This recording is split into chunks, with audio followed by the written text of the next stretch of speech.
Gold-minded records, they're not your friends.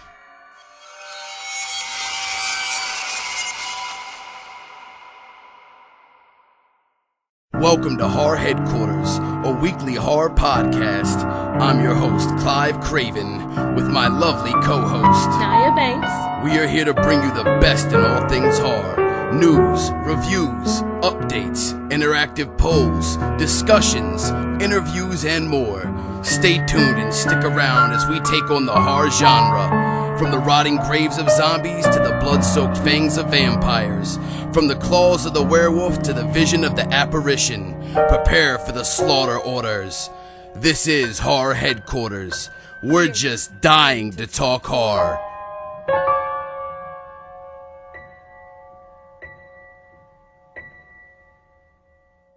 What is good, people? Welcome back to another episode of Horror Headquarters. I am your host, Klive Kraven, with my lovely co-host. It's Pedanda, people. That's right.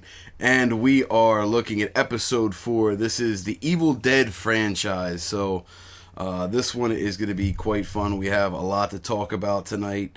A lot in our news. Very interesting Vital Organs discussion.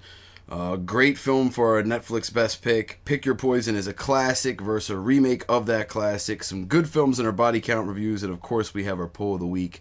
So don't go nowhere. We have a lot ahead coming your way. So make sure you stick around. We're going to take a short break, but we will be right back in just a moment. This is Klive Kraven and Naya Banks, reporting live from Horror Headquarters. Our news department is making a killing to bring you the latest Bone-breaking news. What is good? We are back, and this, of course, is our bone-breaking news segment. First up, we have something pretty interesting here that I read about, and that is the movie Mom and Dad, starring Nicolas Cage and Selma Blair. Basically, as parents that end up going batshit insane on their children, just like many other parents in the neighborhood end up doing. This sounds pretty fucking bugged out. Yeah, this sounds pretty bugged out. And right up Nicolas Cage's alley with his wild resume the last decade or so. But I will say, I'm interested in this one. I do kind of want to see this. Obviously, I chose it as a story to talk about because I am interested in the film and I do want to see it. So, yeah, Mom and Dad definitely sounds like something pretty bugged out. I know that things have been done in similar nature, but I am interested to see the take on this and see how it all comes out. And I haven't really heard much on who's directing it either, so that also, widely depends my determination of this film, whether it'll be something dope or not, based on who directs it. But needless to say, regardless of who directs it, I am interested to check it out. So, Mom and Dad. I don't think I've seen a movie where with that premise, parents go crazy. Yeah, it's been done. There's definitely been a few films where it's been done, but it's not a commonly explored premise. I am, like I said, interested to see what they do with it. But yeah, it should be pretty dope. I hope it's dope. I hope it's not a fucking turd. All this hype and then it be like whack and it's like yeah, I hope not. Nightmare Cinema starring Mickey Rourke, which is one of my favorite subgenres, and it is an anthology if you've been paying attention. Yes, definitely. So this one also caught my interest. I'm a fan of Mickey Rourke, and I also like anthology horror films. So Nightmare Cinema is one that's coming out soon that definitely piqued our interest and caught our eye, and is something to check out. I don't have a whole lot more information on this one at the time, but apparently it's being hosted by Mickey Rourke. I guess he is like the storyteller or the narrator of the film.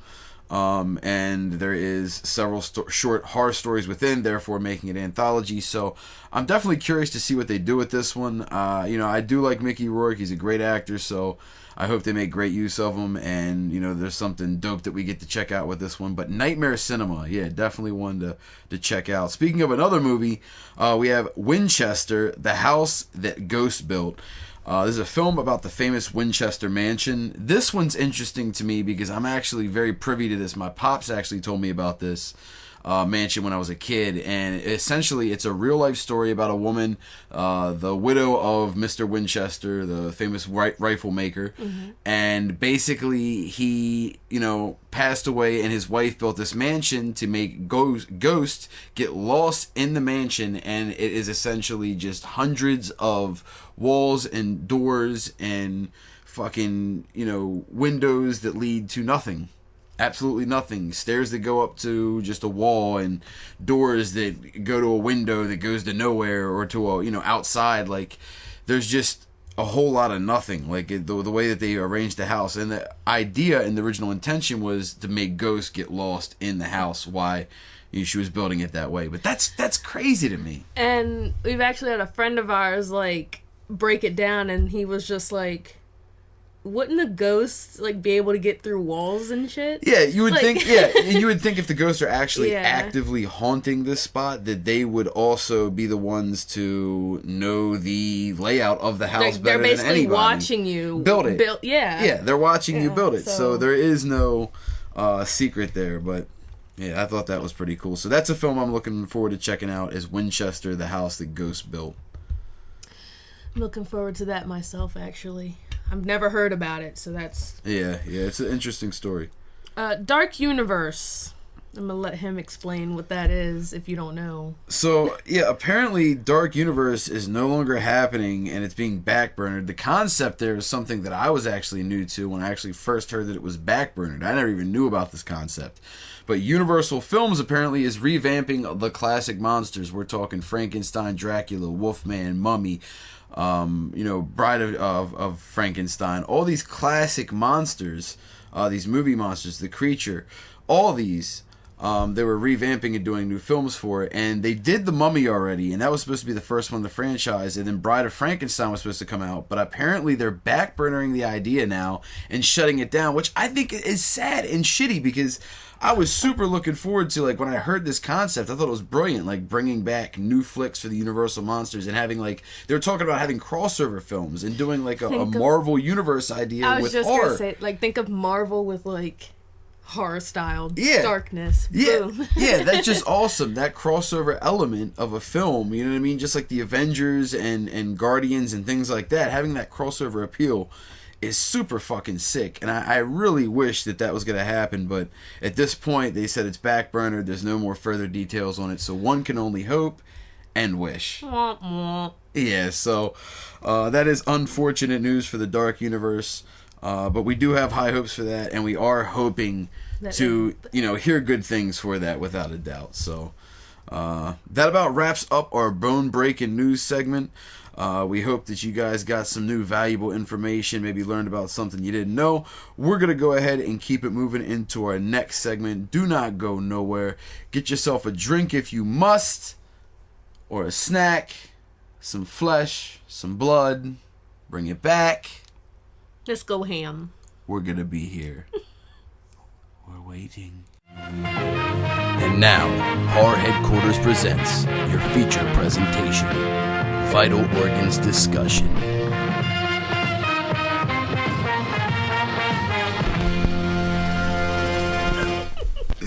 Alright, we are back, and that was our bone-breaking news segment. We are now back with the Vital Organs Discussion, of course, and this week we are talking about the Evil Dead franchise. Let's get it! Okay, so this one is one of my favorites, and there's 4 films included in this that we're going to discuss tonight. That is going to be The Evil Dead from 1983, directed by Sam Raimi. Evil Dead 2, Dead by Dawn is also the subtitle for it, from 1987, also directed by Sam Raimi. Army of Darkness from 1992, directed by Sam Raimi, which is also considered to be Evil Dead 3, as it's been also referred to. And then there is Evil Dead from 2013, directed by Fede Alvarez as Fede Pfeifenheimer.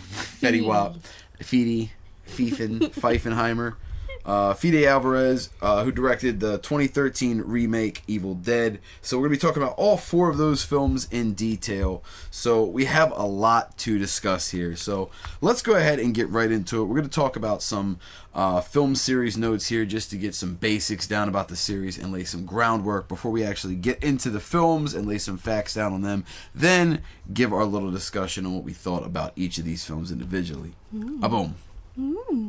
So, what we have here is basically the unofficial sequels were made in Italy, where the film was known as La Casa, aka The House, by Joe D'Amato's Filmarage.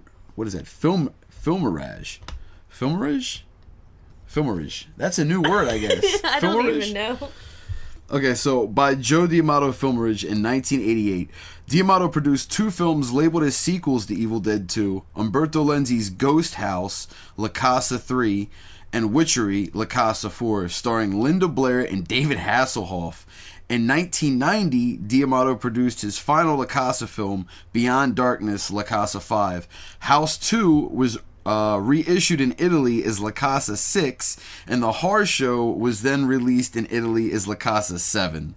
So, basically, yeah, this movie had bounced around as far as having multiple sequels and different renditions of it and a lot of spin-offs throughout the years by D'Amato. So that's pretty interesting. And I was not aware that Hasselhoff and Linda Blair were involved. I thought that was pretty funny. Yeah.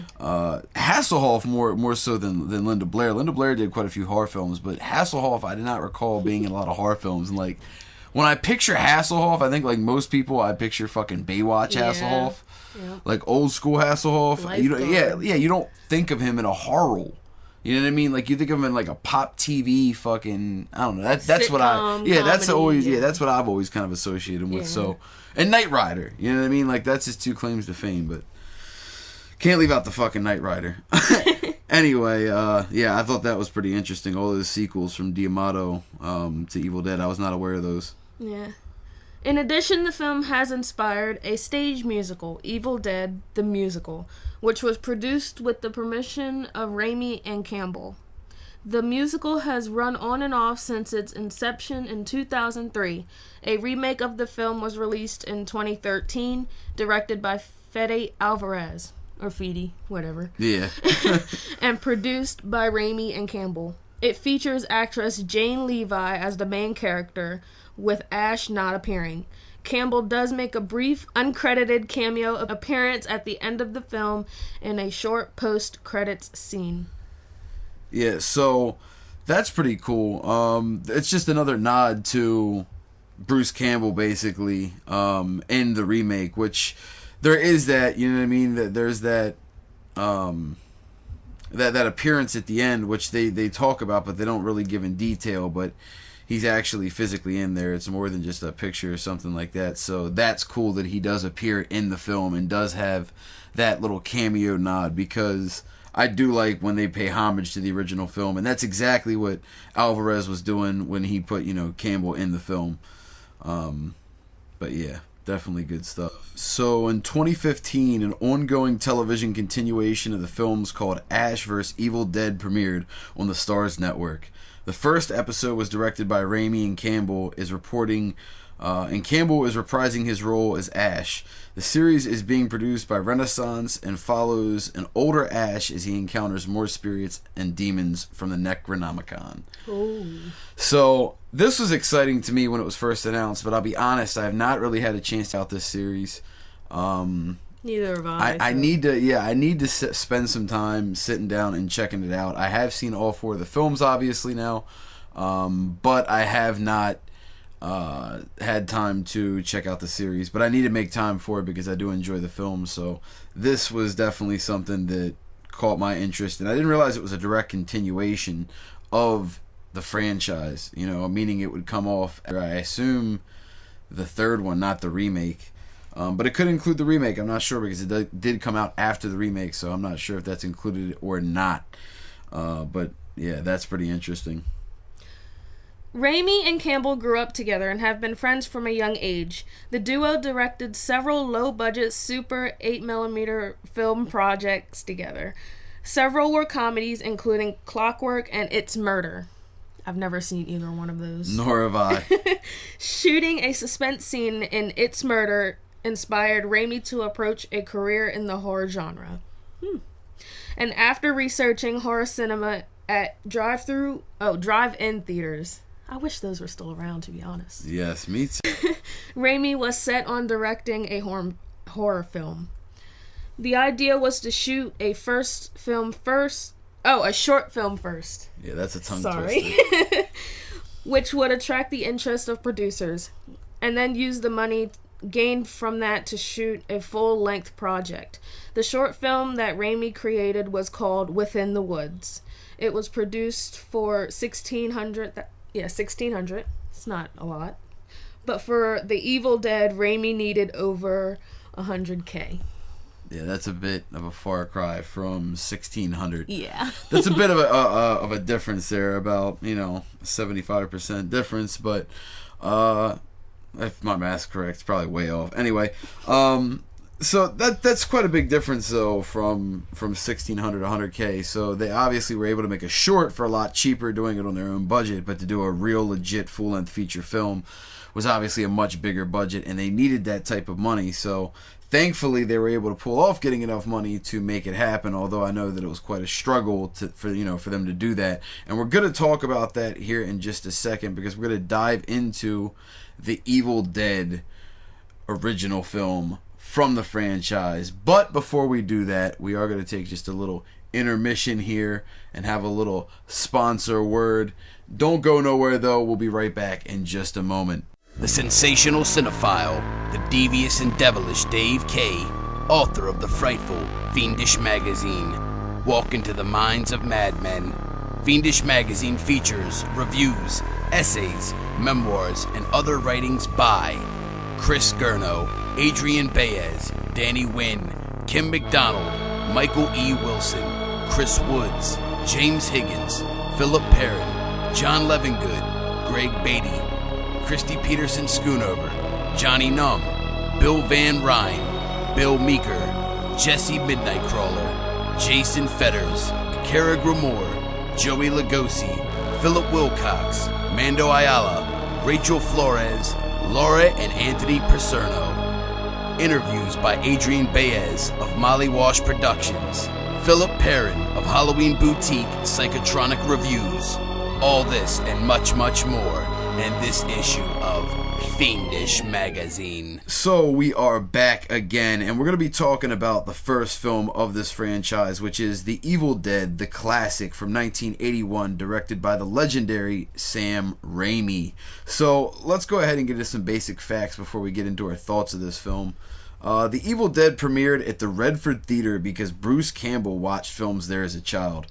Now, this is cool to me. This is basically, him, paying homage to a spot that he grew up to as a kid, enjoying cinema, and Raimi being cool enough to allow it to happen, and him kind of get that wish divulged in there. I thought that was a very cool, factoid indeed. So, yeah, that's where he grew up watching movies. That's really cool. He said, why don't we just go to the theater? We're going to Redford now. The original title of the film was going to be Book of the Dead, based on Lovecraftian lore. However, the title was later switched to The Evil Dead. In addition, the short film that the movie was adapted from by Raimi was called Within the Woods. Yeah, so a lot of people don't realize that this movie, Evil Dead, was actually a short film originally called Within the Woods. It was a very short film that was, I believe it was under a half hour, and it essentially was a much, much more condensed version of The Evil Dead. And there is bootleg versions of it out there, from what I hear, that you can get your hands on, work prints of it that have certain scenes from the Evil Dead film and whatnot scattered in throughout.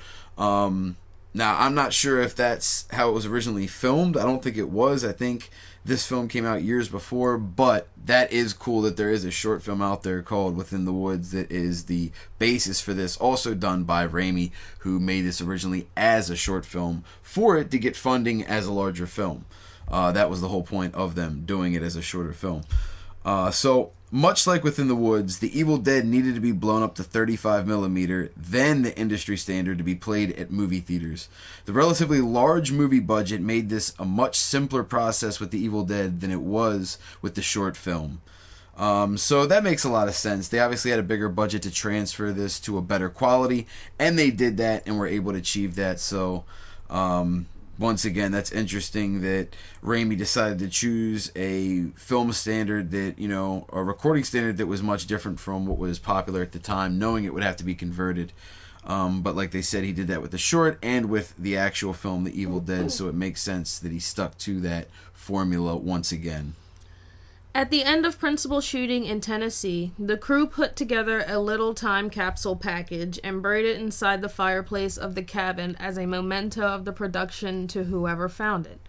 That's pretty awesome. Yeah, it is.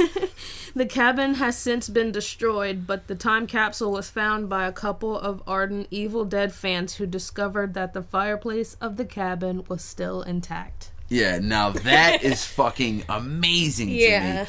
I would love to be the person to stumble upon an actual film time capsule used for such an epic film, and thankfully it was actual fans that got their hands on it, and somebody that hopefully still has it in a private collection, because that is a fucking amazing piece. That would really be something cool. I mean, that's literally as good as finding an actual prop, because it's things from the actual actors that they'd placed as a time capsule from that film.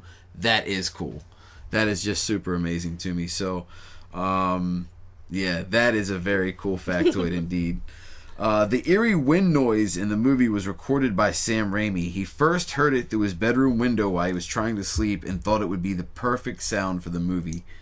So, yeah, Raimi just, you know, heard a noise, you know, while he's laid in bed at night, and decided to, you know, record it, I guess, with a small hand recorder or whatever, and ended up getting the sound that we all know is that, you know, that horrific entity noise hovering, you know, through the woods. And that's a cool, you know, fact that I didn't even realize myself before researching into this film. So that one definitely is an intriguing one. And, you know, he probably like laid there, like looked up and was like, "Yo, what the fuck? Oh, that's creepy. We should use that." Like, yeah, the sound, you know, the sound is definitely one that you don't forget in the horror realm. It stands out. Like if I heard that noise right now, without thinking, I would know already that it was from The Evil Dead. Like it stands out. So that's cool though that he recorded it himself. a cameraman slipped during filming, smashing his camera into Bruce Campbell's face and knocking out several of the actor's teeth. Oh no! Now this is interesting too, because I also read a secondary article that said this was a joke that Raimi and Campbell told people to see how many people would actually believe it. Oh. Yeah, so I'm not positive if that's an actual factoid or if, like I said, that was just a joke that Raimi and Campbell were both in on. But he said, she said. Yeah, he said, she said. But either way, that's a pretty wild one right there. Hopefully, Campbell didn't lose any teeth. So the film ran out of money and only half of it was completed in the winter of 1980. In order to complete it, Sam Raimi, Rob Tappert, and Bruce Campbell did everything they could to complete the film, from taking out high-interest bank loans, borrowing money from friends and family, and even making cold calls to businesses around their hometown state of Michigan. The cold calls worked in that they actually got catering, gasoline, and other necessities that the cast and crew had needed. Oh, so once again, it's like the struggle. Yeah, the struggle to make a film, but they ended up coming out on top by using all means to make the film be done and completed. And that's awesome, because that just shows the determination that Sam Raimi had and Bruce Campbell had together to make this film possible. And thankfully they did, because we may not have this classic Evil Dead film. So thankfully that actually did happen. Hashtag best friend goals. Yeah. On the tape in which the demon resurrection passages are read aloud, some of the words spoken, which appear in Latin, sound like Sam and Rob, das ist Hikers Dan die Rosda, which means Sam and Rob are the hikers on the road. As it was actually Sam Raimi and Rob Tappert who play the fishermen that wave to the car as it passes them in like the start of the film. So Yeah. yeah. So, yeah, in the beginning, you have a nod to Sam Raimi, more so. I'm not familiar with Rob as much, but Raimi, obviously, you have a cool little ode to the director as he's passing by in the beginning of the film. And I didn't notice it was him either. No. You know what I mean? Because it's a very brief shot, and I don't think they really focus in on the face either afterwards. It's just a quick drive-by shot, but that is cool that they do have Raimi in there and do pay a little bit of homage to him in that manner, so... that is pretty cool. Another fact that we have here, the cabin did not actually have a cellar. Most of the cellar scenes were filmed in the stone cellar of a farmhouse owned by producer Rob Tappert's family in Marshall, Michigan. The last room of the cellar was actually Sam Raimi's garage. The hanging gourds and bones are a tribute to the Texas Chainsaw Massacre from '74. For the scene where the students descend into the cellar, a hole was cut into the floor, a shallow pit was dug, and a ladder was placed into the pit. So it's not even a real hole there, and the parts that actually are in the cellar don't take place in the cellar. Yeah, so that's a pretty cool little reveal, and something that you really don't realize or notice, and they don't really talk on much, is that actually isn't even a real cellar in that spot where they filmed, which is now no longer intact because apparently it was burned down, that cabin. And there's rumors that the cast had burned it down. There's rumors that locals burned it down because of vandalism. There's all types of crazy rumors swirling it. I don't think there's any raw conclusion on exactly what happened to the original Evil Dead cabin. Maybe they just got rid of the woods and they needed it to move out the way. Like, you know, the beast came. They just clean everything out or cut down trees. Like, oh, this is not supposed to be here, so we're just gonna run this over. Book, though. Why is this book made out of skin and books? Skin and bones, skin and books. This book's made out of skin books. No, this book is made out of skin, bones, and flesh. What is this, though? But yeah, super, super interesting facts about the Evil Dead. So let's talk a little bit about the film. The first Evil Dead in the franchise is an absolute classic. It's the one that laid the footwork and the foundation and set the original story. For me, I definitely enjoyed it. I think that it had limited humor. It's definitely probably the least comedic out of them, except for the remake. It's definitely less comedic than the sequels. More of a serious tone. Just a great standout film effort too from Raimi. This is the one that really caught his attention and got him garnered into the filmmaking, the game that really pushed him ahead. This one to me was, just a real enjoyable treat from start to finish. You get a little bit of everything in there. You've got demonic possession, you've got amputation, you've got blood and gore, you've got a great storyline, you've got likable characters, you've got a little bit of everything for everyone in there, and I enjoy the fact that it's done with a light satire on it and a little bit of comedic humor to it. It doesn't take itself too seriously. But The Evil Dead is an absolute classic. There's no need to run down the story. I think most people understand what The Evil Dead was as far as the storyline goes, but I do enjoy Raimi's take on this, and I do enjoy his style of comedic type horror elements. And I keep mentioning that it's comedic because of this franchise overall I do think does definitely have a lot of comedic elements with the sequel and with Army of Darkness, both tapping into that feel and that vibe 100%. For this one though, cutting back to the original Evil Dead from '81, I am going to say that this one is a real gem overall. As far as the cinematography is very interesting. It's new for its time.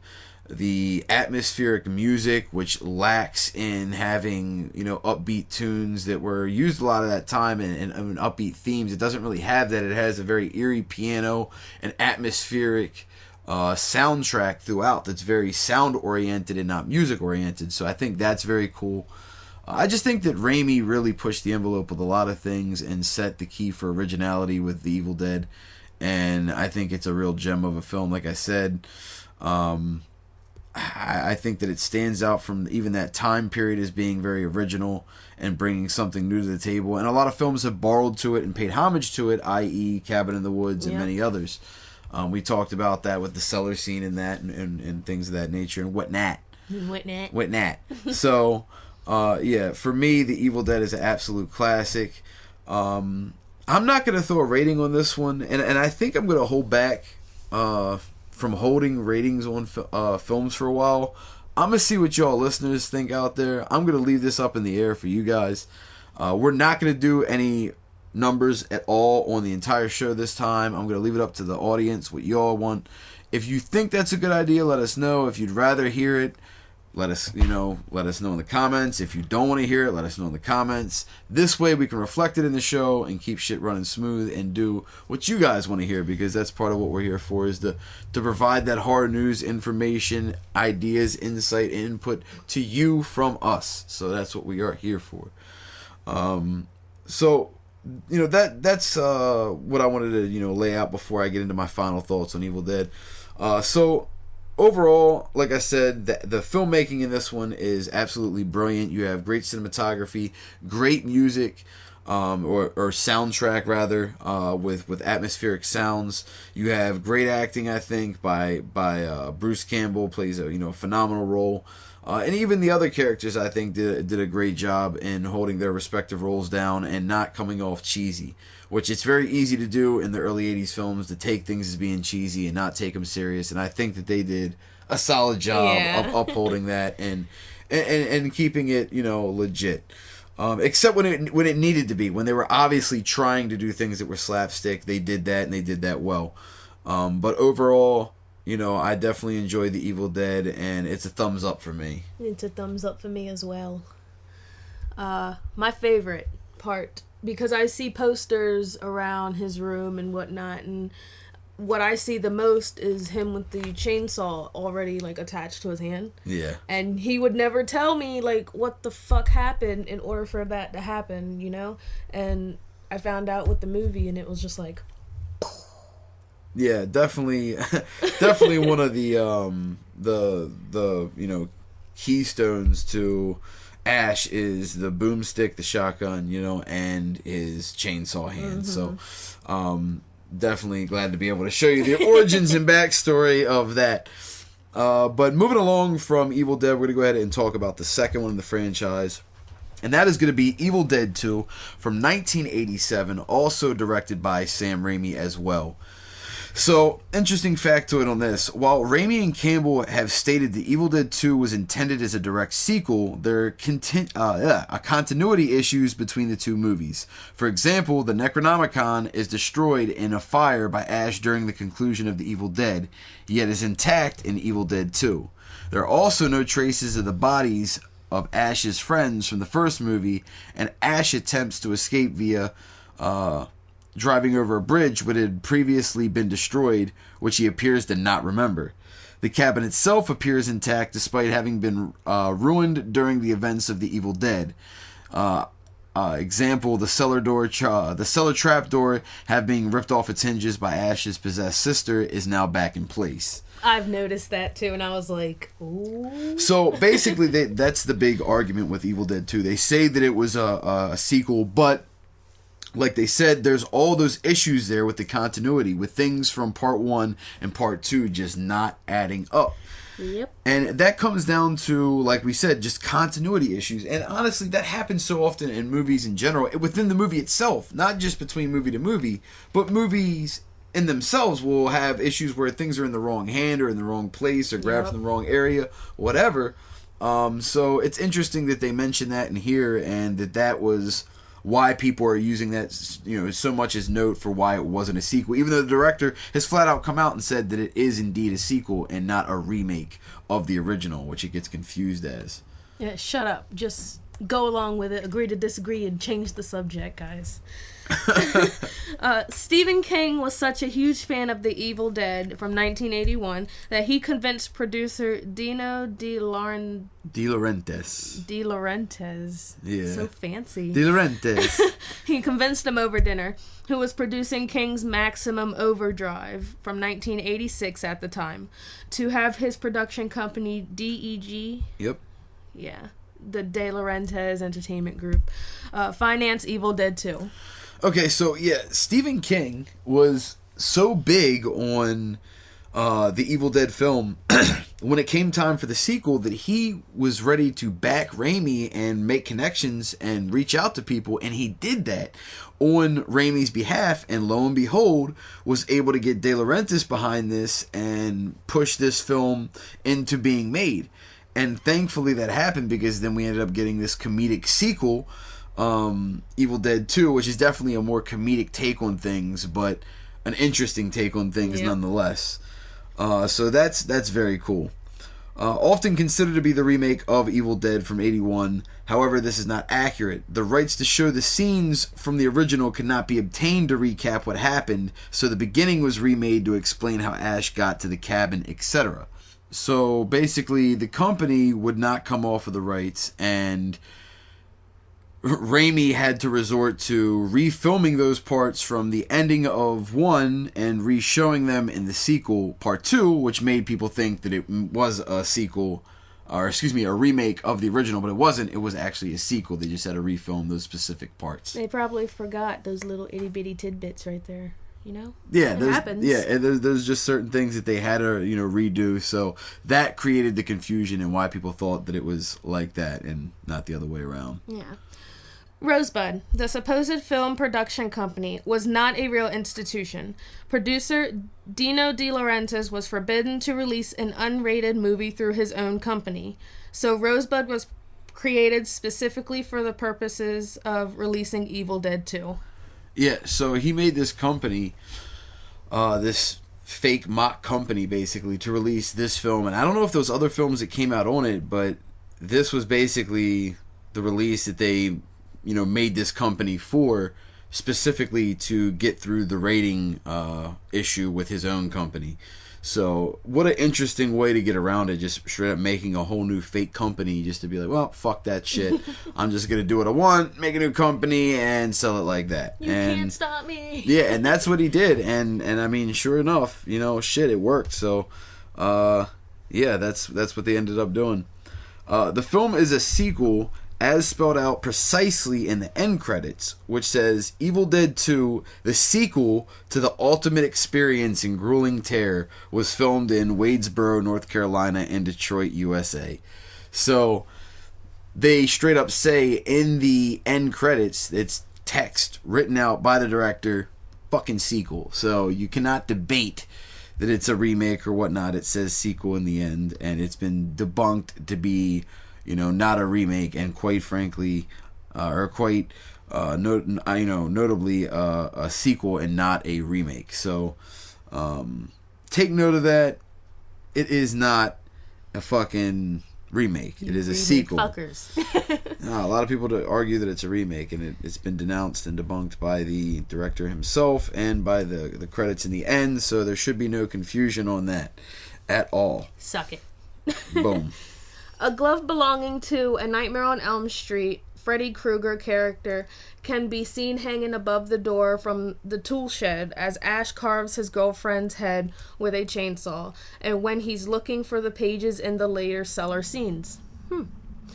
This was in response to the use of the Evil Dead on a television screen in a Nightmare on Elm Street. So, this is pretty cool. Basically, there was a back and forth with Kraven and Raimi where they were doing a bunch of little jabs at each other. I mean, I think it was just friendly competition, but they would have references to each other's films in each other's films. Yeah. So Raimi would have a Kraven reference and Kraven would have a Raimi reference in their films. And that went on for a few different films every year. So I thought that was a really cool factoid and definitely something interesting. Kraven being one of my favorite directors and Raimi being up there as well. Definitely an interesting, production style with him with the comedic elements, and that's something I've always kind of dug about his work. Very unique with that. So the smoke that comes from the chainsaw is actually tobacco smoke. Sam Raimi rigged tubing to the back of the chainsaw, hit off camera, and blew cigarette smoke through the tube to create the effect. Yeah. So that's kind of cool though that he fucking, went that extra mile to basically hide himself from view and to do this, this gag to to help out the crew. You know what I mean? That's a real director there, to go that extra mile. Yeah. You know what I mean? To go above and beyond your call and to do something cool like that. And he did that. And I think that's cool that he fucking, you know, won and did something that that cool for the cast and participated and helped get the film made, because ultimately that is the director's job at the end of the day as well, is to make sure that the film gets made. Because technically it is his like responsibility, because his name is like right there. He's helming it. It's his film, so he should be interested. The director, you know, he or she should be interested in what their reputation is for whatever they put out. So it's good to see that there was that bearing there. Absolutely.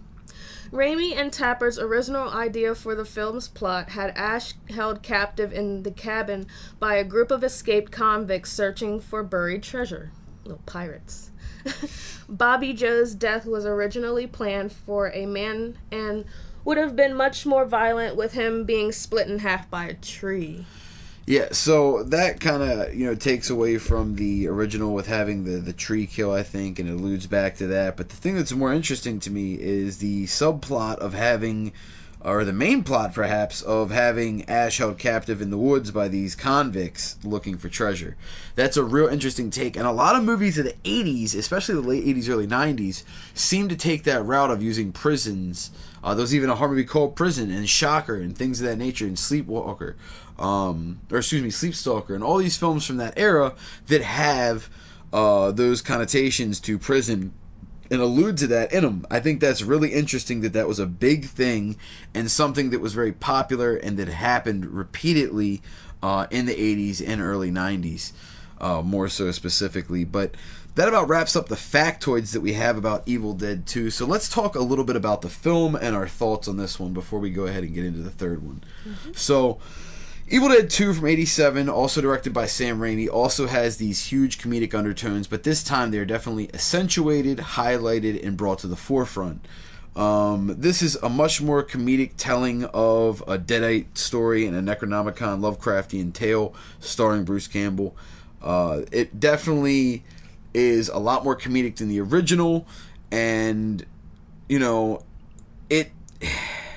it's more fun in that sense. It doesn't take itself so serious. Like the first one's a little bit more serious. Like I said, it doesn't take itself super serious because there is some comedic tones in it, so it's not like a splatter fest with no comedy, the original. But the second really takes that to the next level and amps up that comedy and turns it into full slapstick. It really does. But it's done in a very good manner, and it's enjoyable. And I think that Campbell does a great job of bringing that to life, and Raimi wrote that and put that together well, and made that something that shined in the movie, those comedic elements. And I can also see how people do confuse this as a sequel, as a remake and not a sequel. But once things are explained, it does become a little bit more easy to understand and follow, especially once you know the backstory of them not getting the rights to the story. For me, overall, this is definitely 2 thumbs up. I enjoy this one. It was a fun flick, a real romp, and I think that it was a great entry into this franchise, without a doubt. Yeah, this was my first time visiting any Evil Dead. I think I've mentioned seeing the remake on TV before, but I've never seen the original or whatever. And these are definitely fun, as he says, if you can't see me doing my air quotes over here. But, like, it's I think it was supposed to be a zombie, like, what would you, like, categorize that as? Evil Dead 2, I would, and the same for the other Evil Deads, really, yeah. They're kind of like possession, demonic, satanic, supernatural, thriller, ghost films. Like, they fit in all those categories, really. So it has a multitude of categories, but I would say it's more of a ghost possession, demonic possession type film, more than anything else. I see that, like, they had the books and different, like, things from the past that was left in the cellar or whatever. Mm-hmm. And I like how the directors gave them a chance to pick their deaths, basically. Yeah. Yeah. So, and there was, like, a reference from Hellraiser, if you notice, like, the puzzle box, and then he mentioned it. He was like, oh, that's from Hellraiser, because Hellraiser has a puzzle box. puzzle box. The configuration. So, yeah. It's definitely a cool flick though. Evil Dead 2 is definitely a lot more fun and a lot more comedic than its predecessor. So, it definitely brings a different vibe to the table. And, people might not be a fan of that. I know there's a lot of people that don't like that shit. They do not like comedy in their horror films. I do enjoy that. Not in everything, but this one, it does it really well. So, Evil Dead 2, definitely a thumbs up for me. Highly enjoyable flick. One that I grew up watching and always liked the cover of it too, the VHS cover. I thought it had a really dope cover. I've shared it before in the Horror Headquarters group as well. Just really cool artwork with the skull on the front. Just, man, I love that. Love that growing up. So that brings us to the third in this franchise, which is 3 out of 4 films. So we're on the third one, which is Army of Darkness from 1992. This is also directed by Sam Raimi as well. And this one is the latest of the 3 sequels, not including the remake, which is considered a different franchise or a different storyline rather. So this is the one that follows the most updated part of the storyline of Ash. So this one has some interesting factoids about this one, without a doubt, as it's a little bit more modern. So a little bit more mishaps and things were taking place on set. But we got some cool facts here about this, so let's go ahead and dive right into it. The original ending, preferred by Raimi and Campbell themselves, is one in which Ash is shown being placed in a cave and given a potion which will put him to sleep for centuries. Echoing his experience in botching the recovery of the Necronomicon, Ash mishandles the specific instructions for the potion. Accidentally taking an extra dose after a momentary distraction makes him lose count. Ash awakes and arises from a cave to find himself in a post-apocalyptic future in which the city of London is in ruins. Oh. Yeah. So this is a really cool take on things and really interesting. Basically, he's in England now, and, the land has been completely destroyed and things are quite a bit different, and it's just a very different vibe with this one. This story and, this separate ending, which is the original ending that, like they say, that Raimi and Campbell themselves actually preferred. That surprises me that the version that the actor and the director preferred is not the one that went in the film. Yeah. But with test audiences, which is what happened, test audiences did not like it. They rejected the ending, and therefore they had to switch the ending. Now, that kind of sucks, and I've never seen that ending, so it makes me want to get my hands on editions that include those ending, ending. So that is definitely a really cool factoid that I was not aware of, and something now that I need to get my hands on for Absolutely.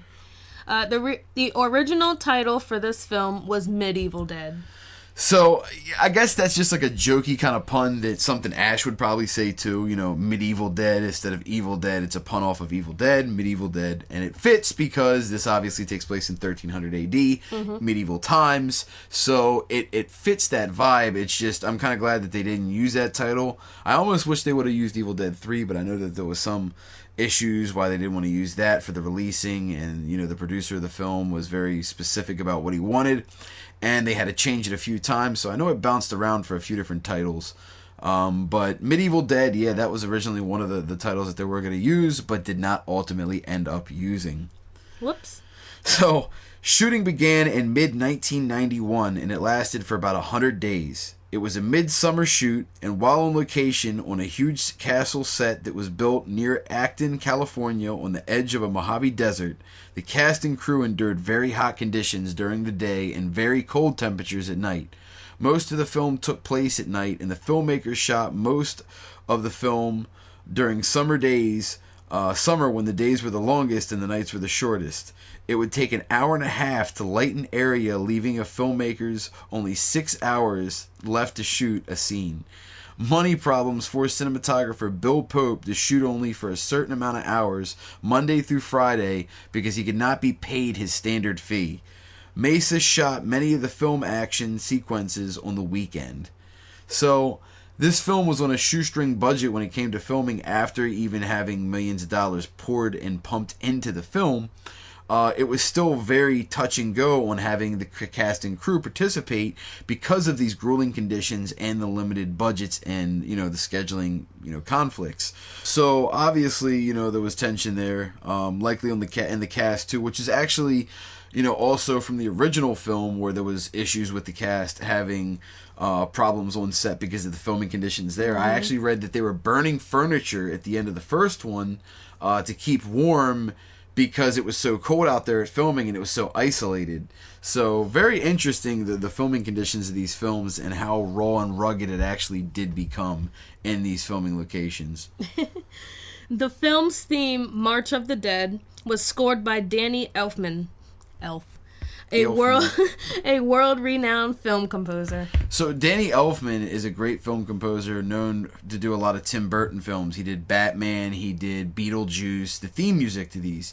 So he's a great composer, and he's done a ton of wonderful themes and just a great musician in general. So this composer had scored this film and did the original theme for it, March of the Dead, which is very cool.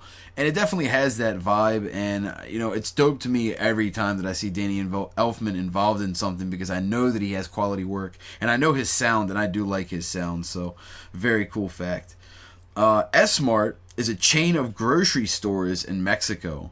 So anyone that's watched the film knows that the famous S-Mart is the store that Bruce Campbell's character Ash works for, and that's a legit fucking chain of stores in Mexico. You can straight up go into a fucking S-Mart and buy shit. Get smart. That's dope. Get S-Mart. So I love that. I love that there's actually a legit store, and I don't know if it was out, those stores that were in existence beforehand and that's where they got it from, or if reverse, if that store got its idea from this film and they, cashed in on that idea. Either way, I thought that was really dope. The film sat on the shelf for a year due to a feud between Universal Pictures and producer Dino De Laurentiis over the rights of the Hannibal Lecter character from the Silence of the Lambs series. The film was eventually recut by Universal after the feud was settled. So, yeah, I really didn't know about this one until I read up on it, but apparently this film was done for quite a while. I believe they did finish filming in 91 or even 90.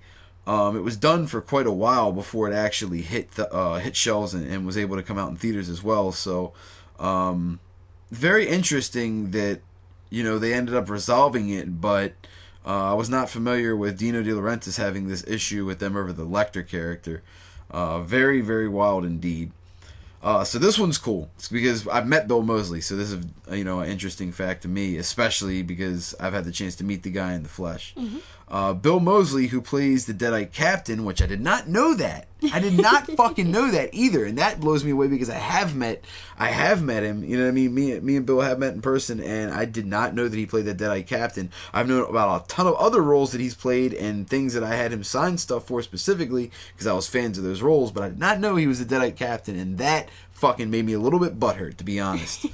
And Patricia Tillman, who plays the possessed witch, starred together in Tom Savini's Night of the Living Dead from 1990 as Johnny and Barbara. And Tom Savini had directed this. So that is just such a cool little tie-in to horror and such a cool little fact that shows how tight-knit that horror community was, especially at that era in time. There was so many actors and actresses and directors and makeup men working on each other's films and helping each other out and being involved in each other's films. It was just a very cool era in time, the late 80s and the early 90s. Even the early 80s that was going on. So all through the 80s and 90s, that was a very big thing. And it doesn't happen as much in the horror genre anymore. It happens a lot in the community, or the comedy genre. You do see a lot of that, where they'll have a lot of the same actors in films and directors behind shit, but it doesn't happen as much anymore in the horror genre. So that's kind of unfortunate, but very dope facts about Bill Moseley. Another very dope fact. William Lustig, a well-known cult film director known for his film Maniac, makes an appearance credited as a fake Shemp. I wanted to say shrimp. My fat ass over here. As a supermarket customer. So, fake Shemp is a reference to the Three Stooges, which we touched on earlier, that Sam Raimi is a fan of.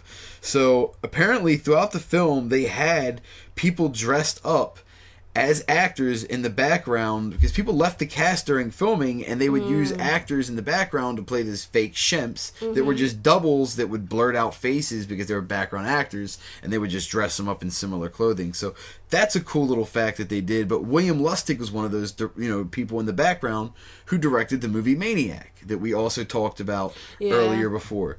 On a previous episode. So that was very cool to know that one as well.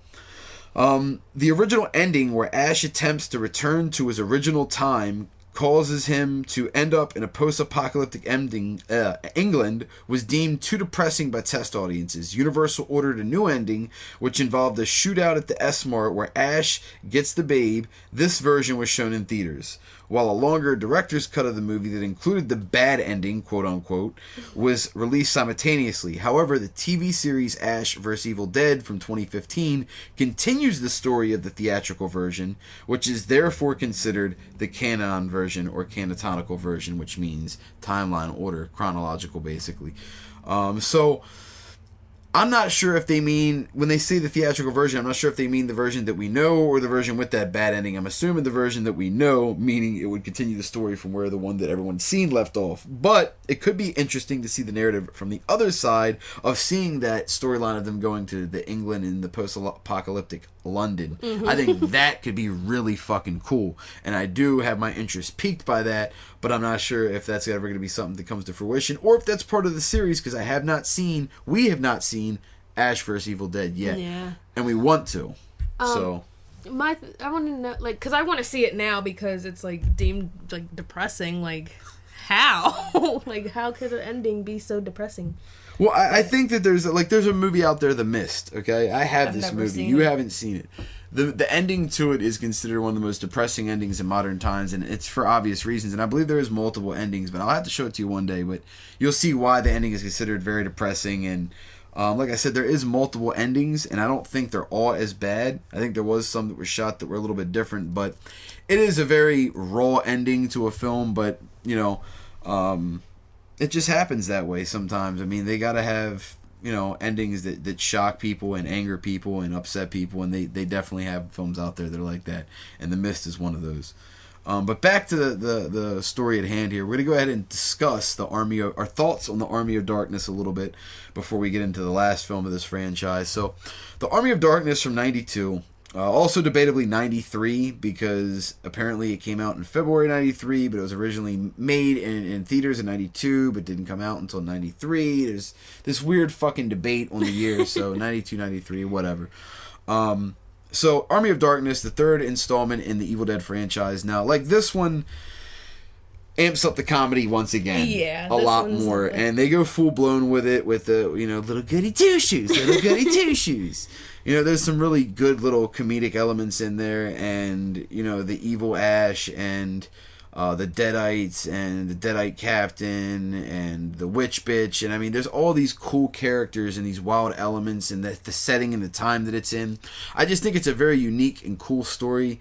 And I really love what they did with it. And somebody mentioned that you can actually sit and sub together all three of the films in order and cut out little parts from the ending and the beginning of each one and actually make one long consistent film, and it works together cohesively. And I love that about these films, and I think that Army of Darkness is a great way to kind of end that story. But I would have liked to see them, keep going with it. But overall, Army of Darkness is a great one. I think it's a great one in the franchise and a fun installment. It has some really cool stop motion, claymation, CGI type stuff, non-CGI. You know what I mean? It's I guess it's just claymation effects, really. You know what I mean? They really didn't use CGI for it, I don't think. It looks like some old school Harryhausen shit. So it's very cool. Very enjoyable. I love the character Ash in this one more so than I do the first two films, even, to be honest with you.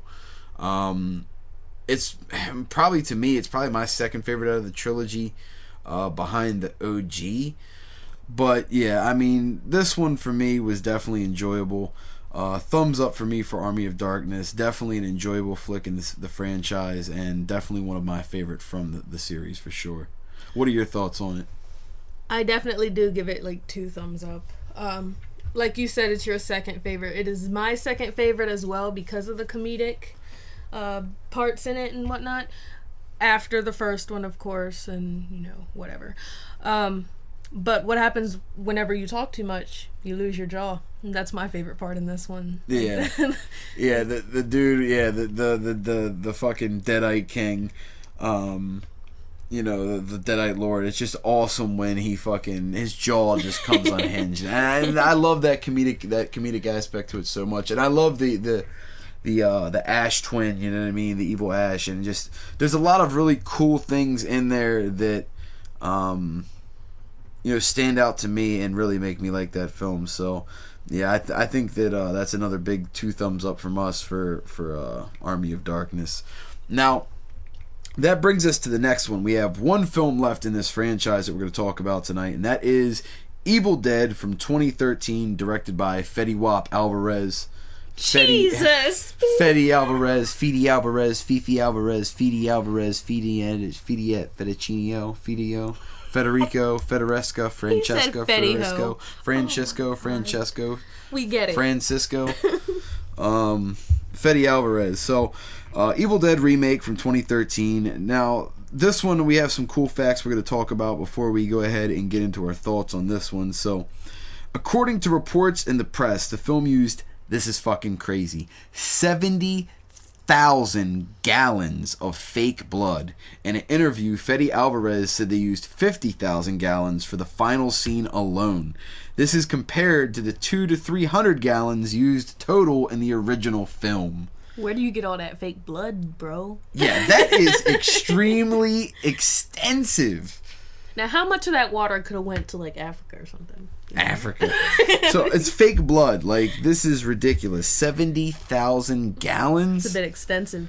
I mean, that's... if you've seen this movie, it was definitely worth it. Yeah, I think the Rain and Blood scene... Yeah, I think that was probably where a large majority of it was used. And I'm sure they probably recycled using a lot of that blood. I'm sure they had pumps in the ground pulling up what they could to recycle whatever they could during the filming. Yeah. Because it was likely done on a stage set. So I'm sure that they recycled as much of it as they could. But 70,000 gallons of blood is fucking extreme. I mean, that's pretty intense. Like they said, compared to the 200 to 300 gallons using the original. And even that sounds like, I mean, even the bare minimum number there in this discussion, 200 gallons of blood is a lot. I mean, that's like a couple bathtubs full, I would assume, of fucking blood. Imagine 300 or 200 gallons of, like, milk sitting in front of you. Like, yeah, but blood. Yeah, but... just brutal. Yeah. Yeah, that's just crazy. If you take the first letters of the main characters' names... David, Eric, Mia, Olivia, and Natalie, the letters spell out demon. Yeah, now that's something that I didn't know until we actually researched this, and I thought was a really cool little Easter egg kind of in the story and with the characters, that I assume that the director himself did this, or the screenwriter put this little tidbit in there. And what a cool little thing to have in there that's just not really most people are going to pick up on, but if you do, that is a really cool little thing in there. And if that wasn't intentionally done, I was getting ready to say, if that was like if that was accidental, that's even awesome. Yeah, that's almost fucking creepy. But that is super cool. So before they moved on to make Ash vs. Evil Dead in 2015, Sam Raimi, Rob Tappert, and Bruce Campbell confirmed that this film is set in the same continuity as the original trilogy, and their plan was to make Army of Darkness 2, a sequel to this film starring Mia, and one final film with the Ash and Mia teaming up to fight Deadites. Since Universal Studios passed on Army of Darkness 2, with Ash's adventures now being told in Ash vs. Evil Dead, and the sequel to this film appearing to have been shelved, it is doubtful that this team-up will ever happen, or that this film will ever happen. I'd like to see that. So I thought, this is something I thought would have been really cool, and it basically would have connected the two narratives of the remake film versus the original trilogy and made it into another film eventually that would have had a combined narrative of those two films. So that would have been really cool, and I would have loved to see an Army of Darkness 2 and another film to pull them together. Fortunately, Universal are a bunch of dickheads. They passed on it. Okay. So Universal, y'all fucked up twice now. You fucked up Dark Universe. You fucked up Evil Dead. I'm very disappointed in your conduct. I am not amused. I'm very disgusted. So yeah, that kind of sucks. Unfortunately, I don't know if that's ever going to happen. So we will have to wait that one out and just hope one day we do get those films. Fingers crossed. Fingers crossed. If you pause the opening witch burning scene, quote unquote, his daughter, at 2 minutes and 25 seconds, over the burning possessed girl's right shoulder, you see the face of an angry demon in the flames. So yeah, this is a really cool factoid here. And I've never noticed this, and I never even checked it out to confirm this, but I do want to check this out. Apparently you see this face burning in the smoke and the flames, and I am interested to see it and see if it is legit. If it is, that is very cool that they had that in there, and it's something that I totally missed upon my first screening of the film. So definitely something to go back and check if you've seen the film. It would make sense, though, because burning her would get rid of the demon. So Yeah, if it you would- see it in the flames, that's like expelling it. Yeah, Yep. expelling the spirit. And that's something that's traditionally said to happen with witches. The spirit is expelled through yeah. burning. That's why they burn them. It's the only way to kill them. So yeah, it makes sense to burn the soul, or the soul to escape during the burning. Definitely Yeah. makes sense. Okay, so back when the remake of the original film was in development in 2003, Ashton Kutcher and Marlon Wayans were considered for the role of Ash Williams. Marlon Wayans would have been too much of a nut to play fucking Ash. Ashton Like, Kutcher, I mean, it's funny because of Ash, Yeah. Ashton Kutcher. Like, I get that little joke in there, whatever, but I don't think he would have been the character for that role. I do see the similarity in the look, though, between Campbell and Kutcher. There is a similarity in the face and the look and even the types of humor. I do see that, but I don't know if Kutcher would have been the dude to play that role. To be honest with you, I don't know who would have, would fill them shoes for Bruce Campbell and fill that role, to be honest with you. But let's just be thankful that it didn't end up being Marlon Wayans or Ashton Kutcher. This film answers one of the most long debated questions of the original trilogy as to whether Evil Dead 2 is a remake or a sequel. Didn't we go over this? We did go over this. When Eric attempts to destroy the book, he realizes that the book didn't burn. If this film follows the same continuity logic as the original, it would mean that when Ash burnt the original Necronomicon, he did not destroy it, he merely thought he did. Yeah, so this is super cool. So the original, where the book is destroyed, and then it coming back in the second one, is explained in the remake. When they try to burn the book, if you remember, he's sitting there with the book in his lap, or he has it like in front of him in the fireplace, and it shows him trying to burn it, and he's like, it won't fucking burn. Yeah. The book won't burn. It won't burn. And that is cool because that kind of gives explaining and puts an end to that debate. So what a cool little tidbit and Easter egg in the remake to go back on the original and, have something like that in there. So in your face, all you remake haters. So the film was banned in Ukraine for its extreme violence. And that makes sense. I've heard about a lot of films being banned, but this one's particularly does have a lot of brutal scenes in it and savagery and a lot of blood and gore, and it kind of been stamped as one of them films as labeled almost as like a video nasty kind of. So it definitely has that connotation to it that people are going to associate it with that and kind of label it that way. So it did have a rough release as far as being banned in certain areas and also having hindered receptions because of the violence and gratuitous violence in it. It is beyond extremely violent. It's very, very brutal. I keep forgetting other countries aren't as Forgiving to certain accepting. shit. Yeah. But there's others that also shit on what we consider being brutal and gory Yep. and show way more shit than that. They're but just like, no, it's cool. It's like whatever, man. Yeah, well, that's like your opinion, man. Yeah. But yeah, that's pretty wild. Many of the clips shown in the preceding trailers were either not used in the actual movie or were altered in the film. Yeah, and now this is something that I noticed too. I remember when taking note of this, and this happens with a lot of movies. A lot of times when you watch a trailer, you see a scene and you're like, man, that's chilling, or that's dope, or like, holy fuck. Then you watch the movie and you're like, this scene's not in here. Yeah, what? Like, why is that scene taken out? Why was it removed? Who took the scene out? Like, I don't understand a lot of the times why that actually happens or why a scene gets removed from a movie, but I guess that they ultimately have their reasons for doing that. But me personally, I just never understood why they took shit out. Like, yeah, because I feel like that's why a lot of people want to see the movie, is because of the one scene in the trailer, and then when they don't find out that it's like in the movie, they're like, well, that sucked. Yeah, like it takes away from the film, because we're here to check it out because we want to see that scene, or that's what allures us to it, and then it's not in there. It doesn't give us that payoff. So that is unfortunate when that happens, but it does happen a lot, and that kind of does suck. So although he has a background in CGI, director Fede Alvarez chose to go with practical effects for the film's visuals, mainly at a tribute to what Sam Raimi achieved on a very limited budget back in 1982.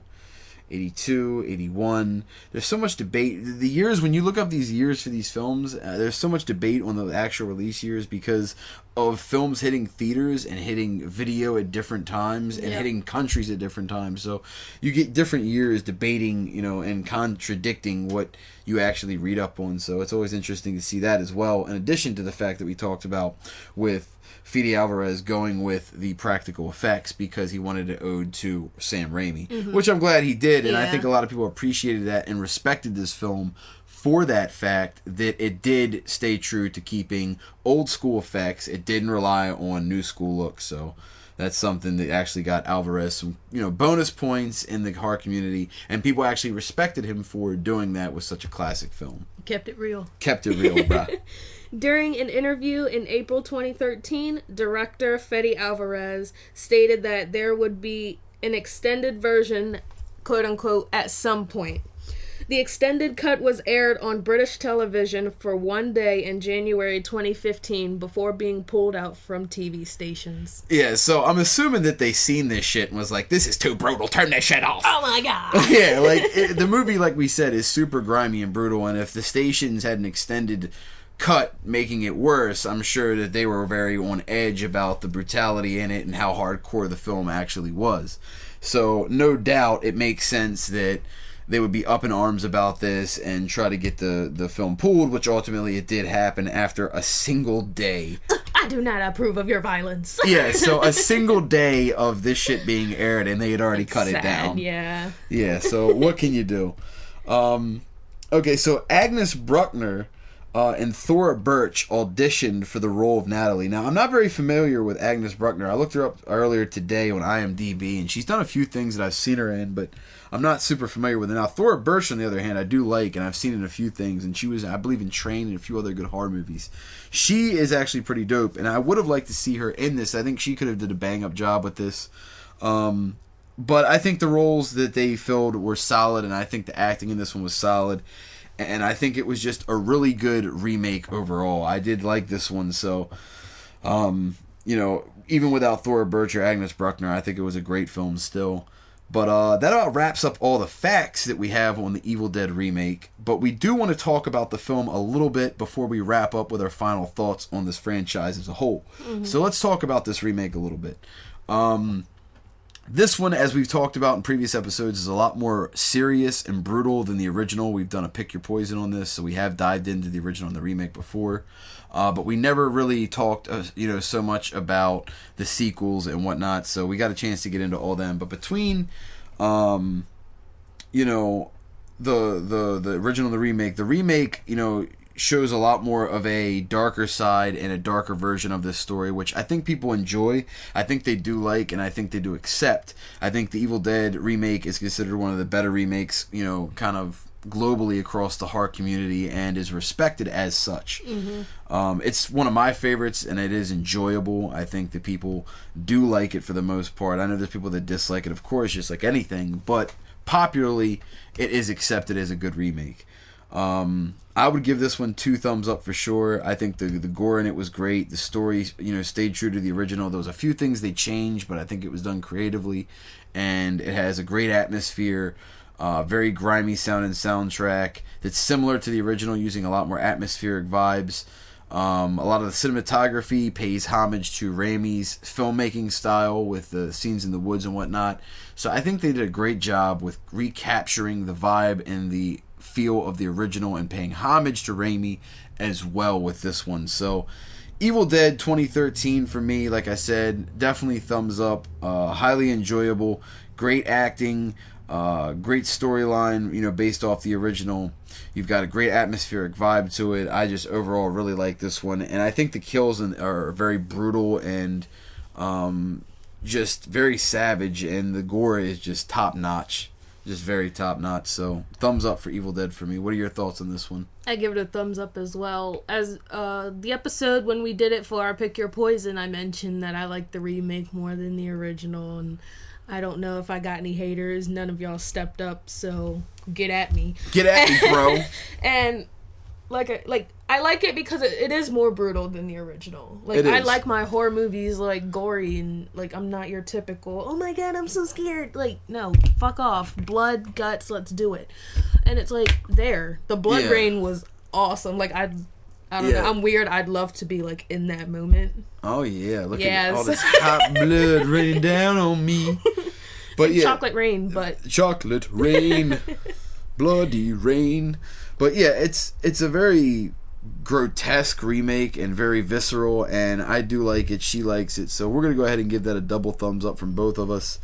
Overall, talking about the final wrap up for the franchise as a whole, all 4 films as a group, I think it's very strong across the board. I think there's not a weak entry really in it. All 3 originals are great. The remake was really good, and I'm excited to check out the series as well to give my thoughts on that later. Maybe we'll do a show about that series down the road once we watch a few seasons or episodes. I think they're on the 3rd season now. But yeah, Evil Dead is just a great franchise. You got 4 fantastic films, the original trilogy plus the remake. All of them give you a different vibe. There's very serious entries, there's comedic entries, and there's some that are a mix of both. There's a little bit of something for everybody in there. They are definitely grimy films and fun as well. They give you a little bit of both. Very wide spectrum and just enjoyable flicks as a whole. Highly recommended and suggested by myself. I think you agree with me. Yeah. Highly recommended and suggested. So if you haven't checked out any of these, make sure that you do check out these films. They are absolute classics and a highly enjoyable franchise, a staple of the horror community, and just real gems without a doubt. You need to check them out, honestly. I told my best friend about it once when I went to go visit her, and she's like, yeah, we can check it out. And then, nope, never happened. So I'm just going to, take all his DVDs over there with me one day and, glue her eyes open so she can watch. You're going to watch this. We're going Clockwork Orange, Alex on that ass, Malcolm McDowell. Your eyes are getting pried open, yes. And you were watching this in the theater. Pins and needles style. Going straight opera. Some Argento shit. But, yeah, so that about wraps up our Vital Organs discussion on the Evil Dead franchise. We hope that you guys enjoyed our thoughts on this, but don't go nowhere because we have a lot more left of the show. We're still going to get into some reviews and other things of that nature, so stick around. Go ahead and take your little bathroom break if you need to do that. Drop that big deuce. Drop that big dookie duke. Don't let us know if you dropped it or not. We don't want to hear that, but... do your thing and come back. Drain them bladders and let that asshole splatter. You know what I'm saying? Do what you gotta do. Drop that dirty dookie. And we will be back in just a moment after this brief intermission.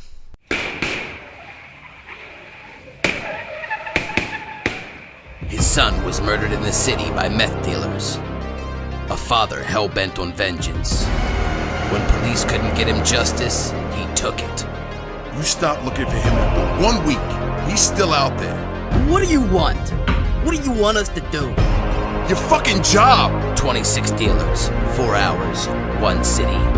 Cooking up in theaters this summer. The Methamphetamine Massacre. We're reporting live from downtown. There's recently been a massive shooting. We have 6 people dead and 4 injured. So let me get this straight. Y'all can't find one single fucking guy in this entire city?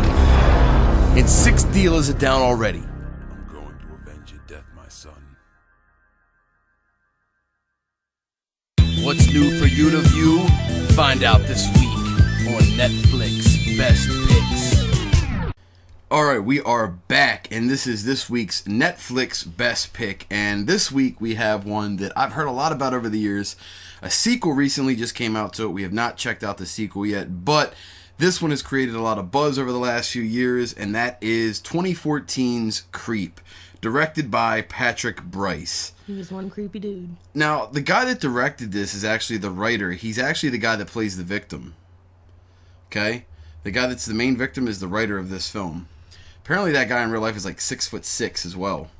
Yeah. Pretty That's crazy. scary. So I was just reading up on that just from doing research. But yeah, excuse me. Very interesting. The movie Creep is definitely a unique flick, and the premise that you're basically meeting this guy and he's being filmed by somebody that answers an ad, and he is a strange fucking creep. He is exactly what the title is, and it shows you this spiraling, harrowing tale being detailed and riveted through a elapsed period of time, and it is just really cool and enjoyable, and I really like this one. I do want to see the sequel, and this is not to be confused with the flick from a few years before, which came out that was also titled Creep, about the weird dude in the subway. There's another movie titled Creep that I actually got confused with this one, that came out a few years before, which is, totally different storyline, but also a very good flick as well.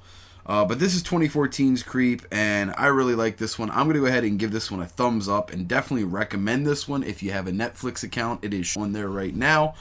Very cool story, and definitely wild. This movie to me is basically your every life example of what happens when you answer a Craigslist ad. Like, there could always be like that possibility, like, he's a creep. Well, maybe he's trying to kidnap you. Maybe he's trying to drug you. Yeah, he's selling you some fake shoes. I don't know. Oh, these fake shoes.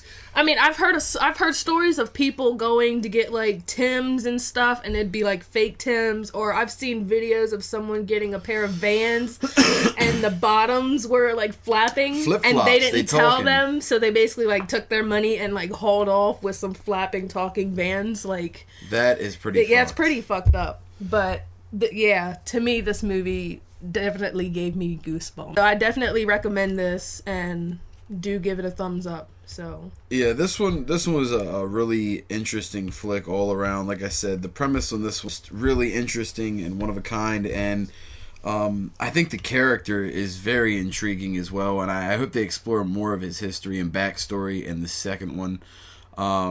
I do want to check it out. I will talk about it when I do get a chance to check it out, but definitely looking forward to that. But if you haven't checked it out, Creep from 2014, directed by Patrick Bryce, it is our Netflix best pick of the week. And you heard it here first. That's right. So make sure you check that out.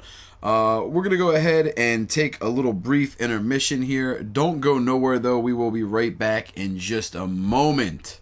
This one, this one, this one, that one, this one, that one, this or that, or this or that, or this or that, or this or that, or this or that, or this or that, or I like this one better, I like that one better. Pick your poison. Boom. Boom. Boom. Boom. Alright, so it's your Pick Your Poisons. We got a classic for you. If you haven't seen this, I'm telling you now, like, get out of this group. Like, unjoin this group. Unjoin? Oh, my. Like, if you haven't seen this, then you're lost. Alright. You are lost. So we got the Friday the 13th from 1980, directed by Sean S. Cunningham. That's right. Versus the remake, Friday the 13th from 2009, directed by Marcus Nispel. That's right. So we've seen films directed by Marcus before. We talked about stuff that he's done. This is the original classic from 80 versus the remake from 09. Both of these films very dope in their own rights. I'm a huge Friday the 13th fan, one of my favorite franchises overall, just in general. Now, the original from 1980, directed by Cunningham, is very, very dope in the fact that it was original for the storyline. At the time, there was only a few slashers that really come out that were that summer camp kind of story. It kind of set that bar for that. I know there was a few movies out beforehand that may have done it, but that was the one that everyone notices and refers to and kind of is godfathered to as the main one to really set the genre in, that type of slasher setting, i.e. things like The Burning and what have you that came out in the same time frame. Now, for me, I love the original. I think the twist on it and everything else in it is just fantastic and very well done. I think that the scoring is great and the cinematography and the kills are just brutal, and I love it. It's an absolute classic. It is truly a classic. It really is. And not just because it's a popular belief, because it's the first one of the franchise in a popular film, but because it is a good film overall. There's a reason that it stood the test of time, and it is popular because it's a well-done film. Now, the other hand, you have the remake from 2009, directed by Nispel, which is very brutal, visceral, fast-paced. Jason's running around. He's much quicker. The kills are much more brutal. It's, obviously updated and modernized. And it gives more history on Jason and his childhood. So you get a different kind of approach and look here into his past, which is kind of cool because that's different, and that kind of sets the bar for making it a little bit more original and standing off on its own and not a complete 100% scene for scene remake, which it isn't. So I do like the remake a lot, and I do rate it high up there. I'm a huge fan of the original as well. Both of these, this is a very hard one to really put my thumb down on, but if I have to pick one, I'm going to go with the original for a few reasons. The original to me it's the original. It has the originality factor there. It created the story. It made way for the remake to be created. It didn't need to use the visceralness so much as they used in the remake to get its point across. I know that things have updated and times have changed, but I feel that they, achieved what they needed to and wanted to with this film without going too brutal and making things too just insane. So I'm gonna have to go with the original, like I said, but the remake is a phenomenal film, and I don't want to take nothing away from it. Derek Mears, who plays Jason in the remake, is absolutely terrifying in the role, and he was awesome to meet. We actually got a chance to both meet Derek Mears. He's one big scary dude. Yeah, we got the chance to meet Derek Mears at the last con, and he was very, very cool. I got a photograph with him, and he signed my box set, my Blu-ray box set, so he's just a really nice guy, and it was just awesome meeting him and having that opportunity and, going to a con and, meeting the Jason from the remake. But back to the point here. In this Pick Your Poison, I'm going with the original over the remake. The remake's a fantastic film, but I think the original is just a true classic, and it really set the groundwork for the remake to even happen. And I gotta go with it. Just the time that it was made is my favorite era of filmmaking, the 80s. So there's something about the way that things look, sound, and the way the lighting is of that era that just really draws my attention and locks me in. And I didn't quite get that with the remake, but the remake's still fantastic. It's just it's a different film. It's a different film. So that's, my thoughts on the original versus the remake. So yeah, going with the original. What are your thoughts on them?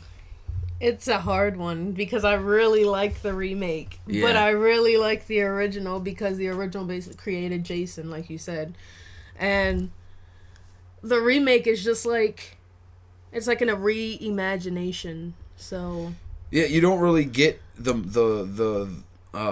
mom is the killer. The mom's briefly in there. The backstory's touched on, but you don't get that like you do with the original, where the mom is the killer through the whole movie. Mm-hmm. You know what I mean? They kind of took a different narrative on it, so that's why it's weird when people say it's a remake, because it's almost like a different film. But yeah, I mean, I think it was considered to be a remake. Well, yeah, it is a remake, but it's just it just has that little connotation with it, just makes things a little bit different. That's all.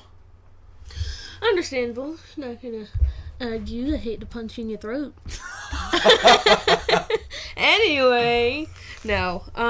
But if I had to go with one of these, I would.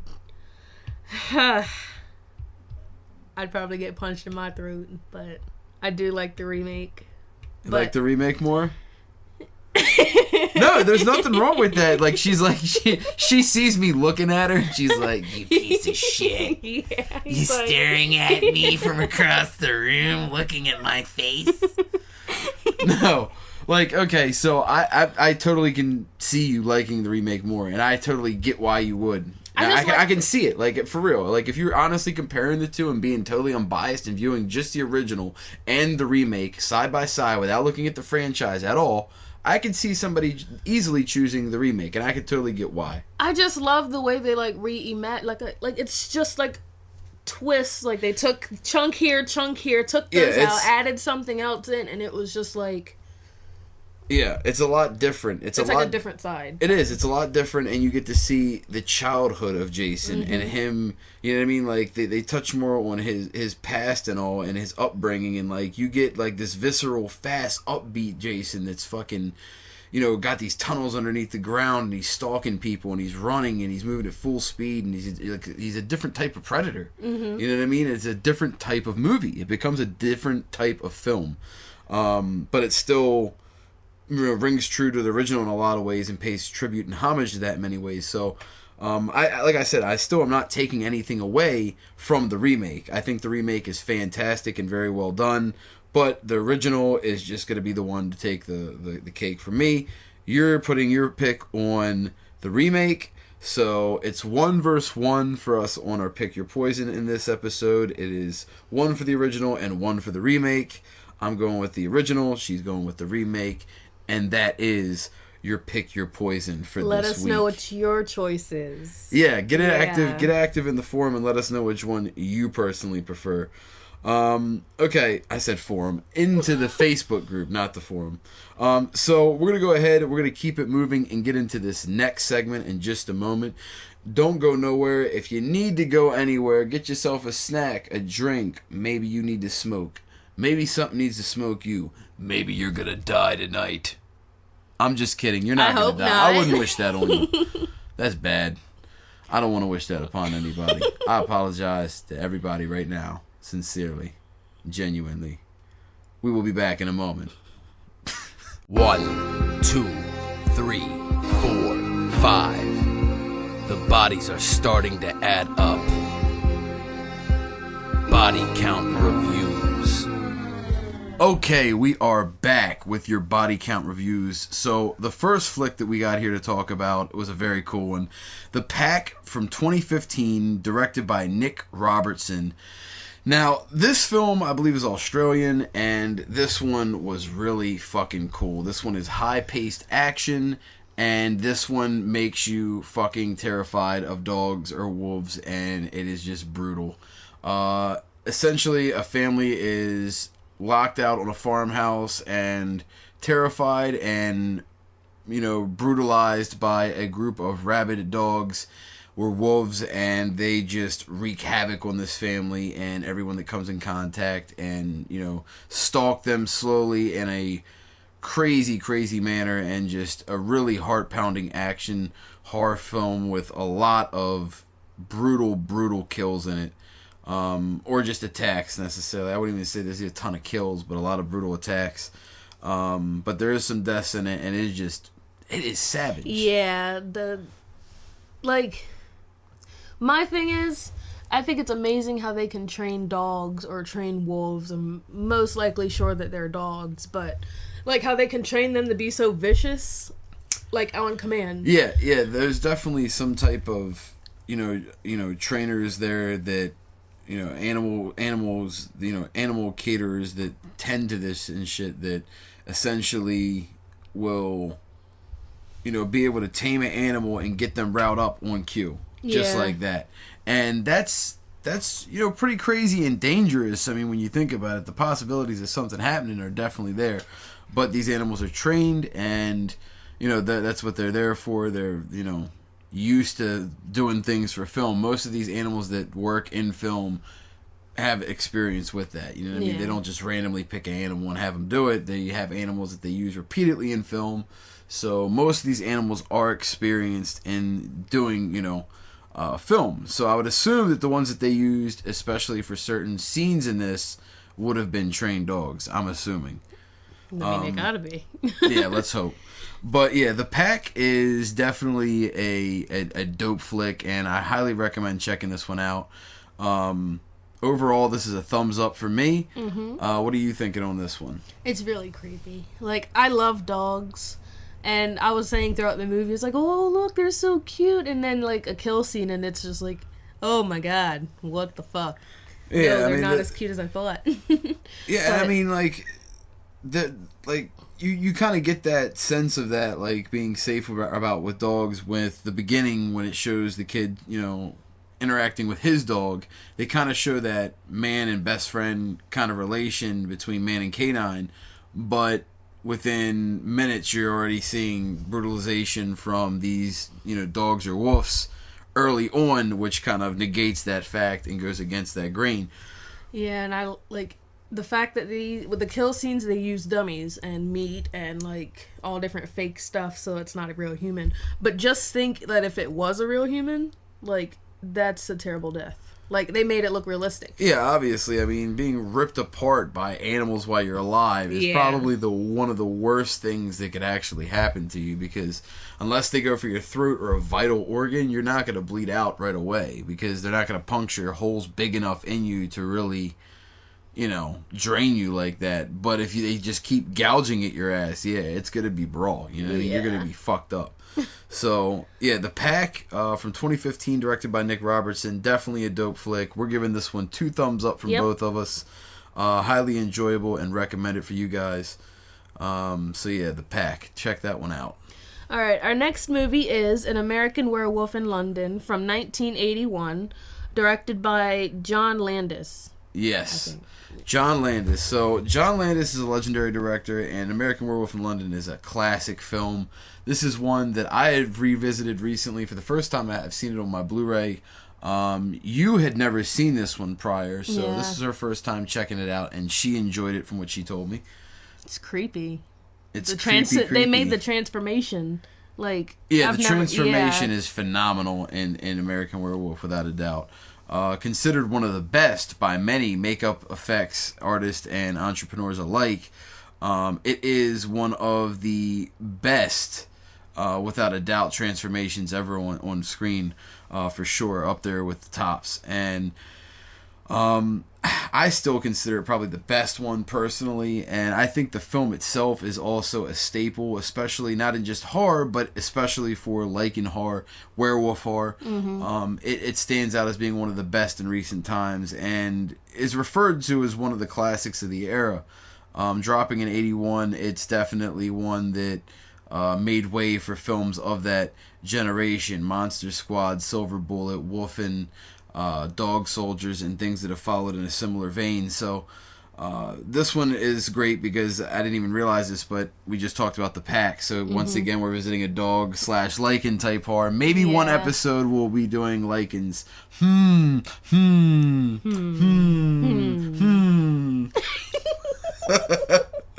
So, American Werewolf in London is definitely a dope one. Very, very cool transformation scene and awesome just storyline. I love the character that keeps coming back, his buddy, and that keeps like coming to him, and he's more fucked up every time, and he's trying to give him advice that the transformation is coming, doesn't want to believe it, and it's an awesome flick, and I love the denial that the main character goes through, and the change that he goes through. The transformation, like you mentioned, is one of the best, and it's a great film. It's a great horror film. It really is. And if you haven't seen American Werewolf in London, if it happened to slip under your radar somehow, I know most horror fans have seen this one, but if this happened to slip under your radar and you haven't checked it out, do yourself a favor and check that one out, because it is a classic, and John Landis did a phenomenal job in this. Delivers some great elements of humor as well, which is one of his signatures. He does some great comedy films as well, so definitely recommend this one. Keeping it moving into the next film, we're going to talk about one of my personal favorites. I love this film, and that is 1981's The Burning, directed by Tony Maylam. Now, this one I believe is directed by a UK director. I believe Tony's from the UK, and I did not realize that. I thought this was a US film, and I believe it is a US film. But I figured the director was also, from the United States. So interesting to find out that he was from the UK. The Burning, though, is one of my favorites from '81. This is an absolute classic. It has a young-ass George Costanza, a.k.a. What's his fucking name? His name isn't George Costanza. He's George Costanza in Seinfeld. I'm trying to remember the guy's name. Fuck. It's eluding me right now. Oh, and I know it's going to come to me later. But anyway, everybody listening to this is going to know exactly who the fuck I'm talking about. But he's in it, and I believe Holly Hunter's in it. It's got a lot of young stars in it. And even the dude that's one of the main characters, I can't remember his name either. He was in a lot of hits in the 80s and a lot of great films. I believe Fast Times at Ridgemont High as well. But yeah, he's just a cool actor to see. He's an oddball type of dude. He plays like the pervert character, but he's a bit of an oddball, but I love seeing him in things, and this is no different. The Burning is the absolute gem of a horror film. One of the best slashers of the era. Phenomenal makeup. I believe Savini worked on this film for the makeup department, and this is just absolutely phenomenal makeup. You've got really, really, really cool kills, a great killer with Cropsey, and just a fun film. Like, I love this one so much. And the musical score with the Wakeman soundtrack is just stellar. You've got these great 80s synths just rocking throughout the film. Really great soundtrack. Awesome film overall. This one gets 2 big thumbs up for me personally. What was your thoughts on The Burning? I thought The Burning was amazing, honestly. The kills were phenomenal. There were definitely some, like, famous kill scenes that, like, to me personally. We mentioned the boat scene. Yeah. So. Yeah, the boat scene definitely stands out as one that people definitely remember. Multiple kills in one shot, and that doesn't happen a whole lot in slasher films of the era, and I think that really made it stand out. That you had multiple murders happening from the killer all in one spot, back to back, no witnesses left, and I think it's like 3 or 4 people on the raft to get murked, like, quick. It is brutal, and it's one of my favorite scenes in the film, and like you mentioned, it is a very memorable scene, and it does stand out to people. For sure, and it definitely stood out to me, and I'm glad to see that for you as well. It was a standout scene. So yeah, The Burning is definitely a thumbs up for me. You giving that one a thumbs up? Of course. Absolutely. So what do we got next? We're moving on to Night Stalker from 2002, directed by Chris Fisher. Yes. So this one was pretty cool. This one was with Danny Trejo in it. Mm-hmm. And it was basically about Richard Ramirez and showed his methamphetamine binges and how he would murder and how he got down. And he was a savage. And it was pretty cool, though, seeing the background on this and learning more about him. I am a fan of serial killer films. Dahmer, Bundy, Gacy, Manson, things of that nature. I know Manson didn't actually kill anybody. He was a cult leader, you know what I mean? But those types of films about real life villains, like, I always dug that, Zodiac, shit like that. Like, those are really cool films, and I've talked about them in the Hard recently, doing compares and shit like that. So people that know me know I am a fan of those type of films, and this is no different. Night Stalker from 2002 was definitely enjoyable. This is not to be confused with the other Night Stalker that was not so enjoyable. Yeah, that one sucked. I cannot remember who directed it. But I've seen some other stuff from the guy that directed it, and I actually did like it. But yeah, Night Stalker was dope. I did enjoy this one. I thought that it was a great reflection of Ramirez. So I'm gonna go ahead and give this one 2 thumbs up as well. This one was definitely enjoyable. It had some cool elements to it, and I like Danny Trejo as well. He does appear in this film, and I'm just a fan of Trejo. So seeing him in here was very cool. Seeing a flick about Ramirez was awesome as well. Like I said, I'm a sucker for any films that have serial killers in them. So this one was one that I enjoyed. So look for Night Stalker if you haven't checked that one out. This is actually from my personal DVD collection. So I'm not sure if this is on Netflix or somewhere for streaming. I'm sure you can find it somewhere. But yeah, Night Stalker from 2002, directed by Chris Fisher. Moving on to the next flick on our list for this body count review, we have American Psycho from 2000, directed by Mary Herron. Now, I did not know this until recently, but a female directed American Psycho. So she had to be one crazy bitch. This bitch. So, no, I think it's awesome that a chick directed American Psycho. Yeah. And I'm not saying that in a condescending way of like, oh, that a female's not capable to make a good horror film, but it's interesting to me that a female made a horror film so vile towards females. Yeah. I mean, it's a sexist film, straight up. Like, it without a doubt is 100%. But I love the film. I think it's extremely well done. I think Christian Bale is a straight lunatic in it. God, yes. I think he does a great job. I think the soundtrack is great. Lots of 80s smashes in there that overcoat it with this upbeat tone to these fucking brutal, dreadful scenes. And I think that's a brutally smart way to be, vile with something but have style and class to it to make it really pop. And they did that successful with this film.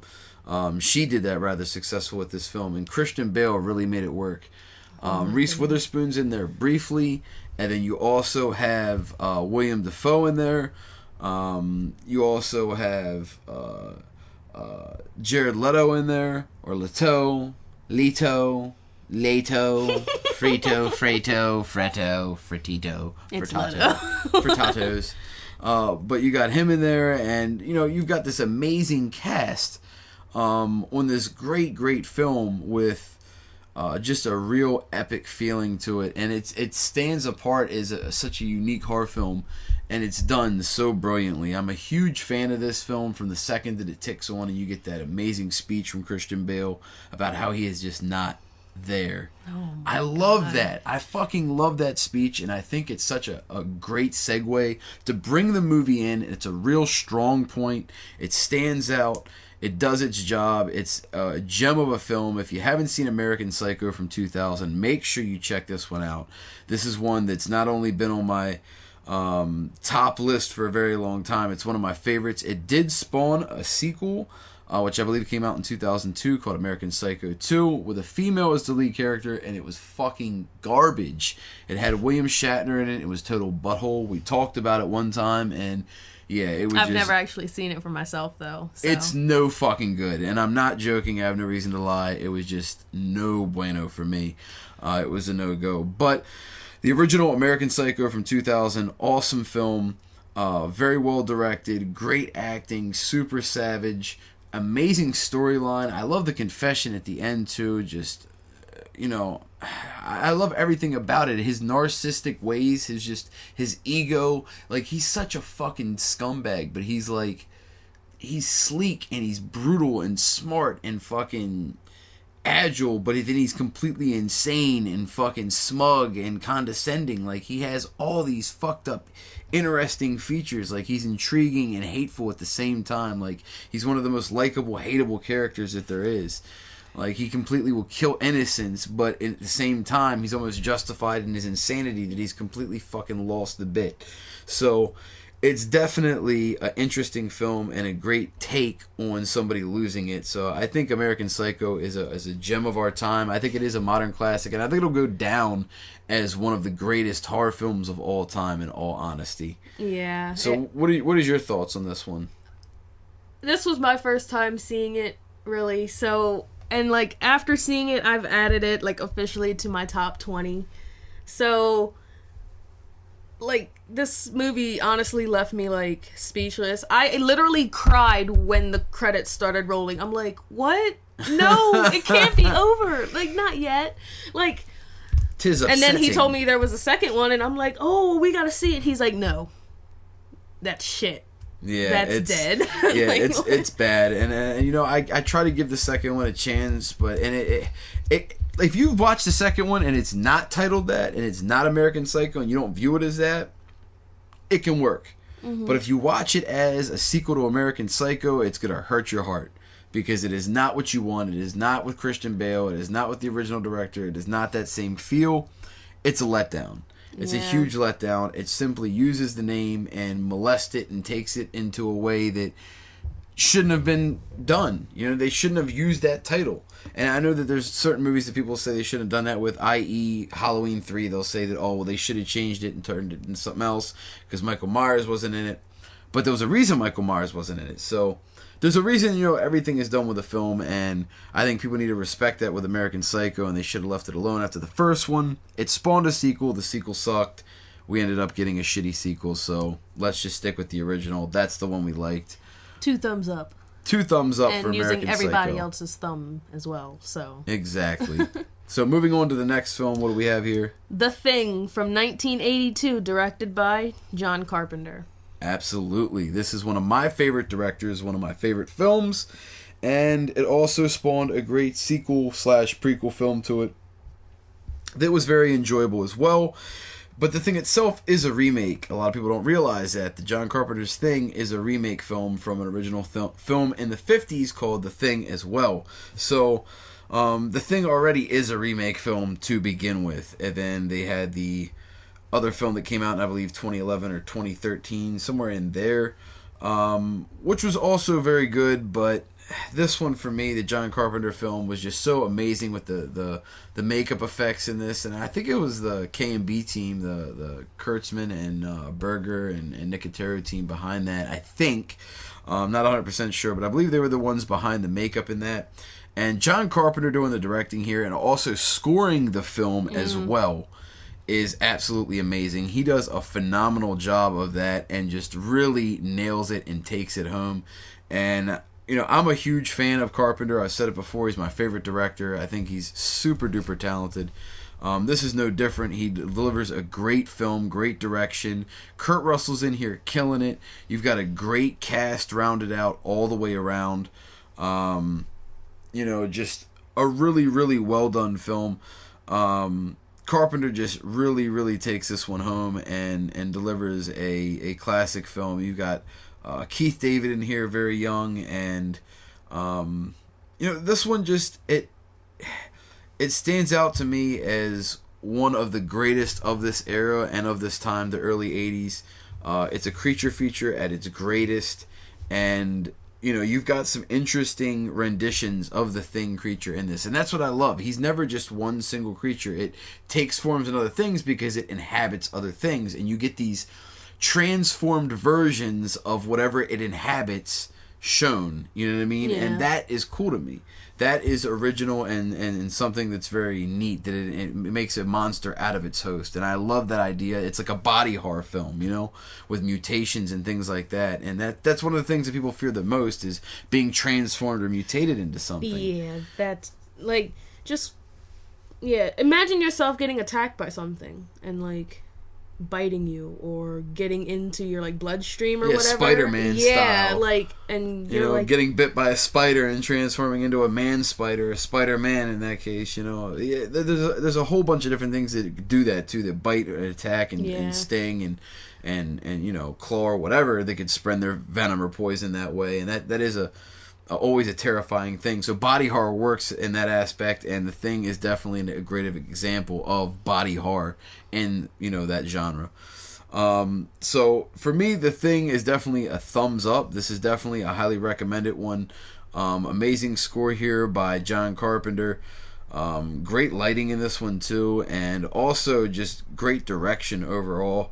The acting in this is solid pretty much across the boards. There's a few little shoddy spots, but that's just like every other film, just about. Overall, this one is definitely worth a watch if you haven't checked this one out. I'm sure most people have at this point, but if you haven't, check out The Thing, 1982, directed by John Carpenter. That is a highly, highly enjoyable one and an absolute classic. One of my favorite films from Carpenter, one of my favorite in general, as I mentioned. So, moving on, we have one last film we're going to talk about in this edition of Body Count Reviews, and that is Beyond the Gates from 2016, directed by Jackson Stewart. Now, this one was fucking cool as shit.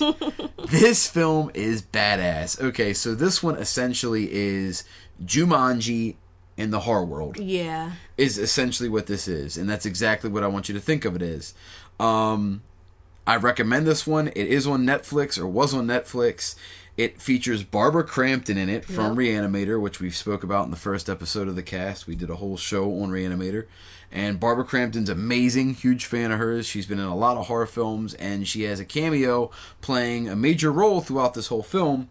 I guess it's not really a cameo if it's a major role, but she plays this role of being kind of the narrative throughout this horror film, Beyond the Gates. And I just love the concept in this. I don't want to give away too much in this one in case you haven't seen it. But this one basically is like a horror version of Jumanji, and it definitely delivers. It has a really, really cool twist to it. I really enjoyed it overall. I highly recommend it.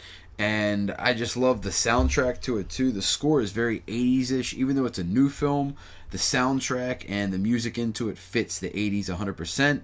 It's a throwback to that.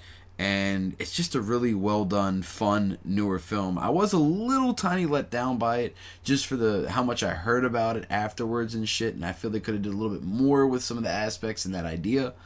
But overall, it was awesome. It was a fun ride. I'm glad we checked it out. Definitely one that I need to get on DVD or Blu-ray that I do not have yet. But I loved Beyond the Gates from 2016. What is your thoughts on this one? One of the things that I love about this movie absolutely is the colors. Like, I love the pinks and the purples and the, like, it's like a blurple, like, in there. The lighting, the lighting also, you know, very reminiscent of like a Suspiria kind of vibe where you have the bright lights kind of, you know, paneling out and giving a different vibe and feel to each different scene. And the purples and the blues are definitely heavily used throughout that, which might be paying homage to Creepshow and things of that nature, where those color, you know, schemes were heavily used. And those they know pinks when, and blues. like, they know when exactly to brighten it, when to dim it, when to, like, turn it this way. Oh, let's fix this. And no, it's perfect. Just stop it. Got the You don't even have to try. Cinematography game on fleekles. So, yeah, you got Beyond the Gates from 2016. I'm giving this one 2 thumbs up. What about you? I'm using everybody's thumb around the world. Everybody's thumb from around the world. Yeah, this one is just an enjoyable flick and definitely a very cool take on the horror genre with a new kind of creative piece, because I don't think anything like this has really been done. Nothing that I've seen before, so I definitely give originality and creative points to the director of this one. And even if it was peaked from Jumanji, which I'm assuming it was, I love the idea of a horror rendition of something like Jumanji. So definitely a cool flick and highly recommend it. Like I said, I believe this is on Netflix, or it was. So look for this one, Beyond the Gates from 2016, directed by Jackson Stewart. So that wraps up this edition of Body Count Reviews. We still have our poll ahead, so don't go nowhere. We're going to take a small little intermission here. If you need to get yourself a bathroom break, or you want to go get some Doritos again. Doritos? Doritos? Oh my. Dory's toes, bros. Don't eat Dory. Please. Or little toes. Or barbecuing human toes. Oh, let's not do that. Why can't you barbecue the toes? That's... Remember Big Lebowski when he gets the toe? If you need a toe, I'll get you a fucking toe by 11. I'll get you a fucking toe. I can have you toe by 6. I love that scene.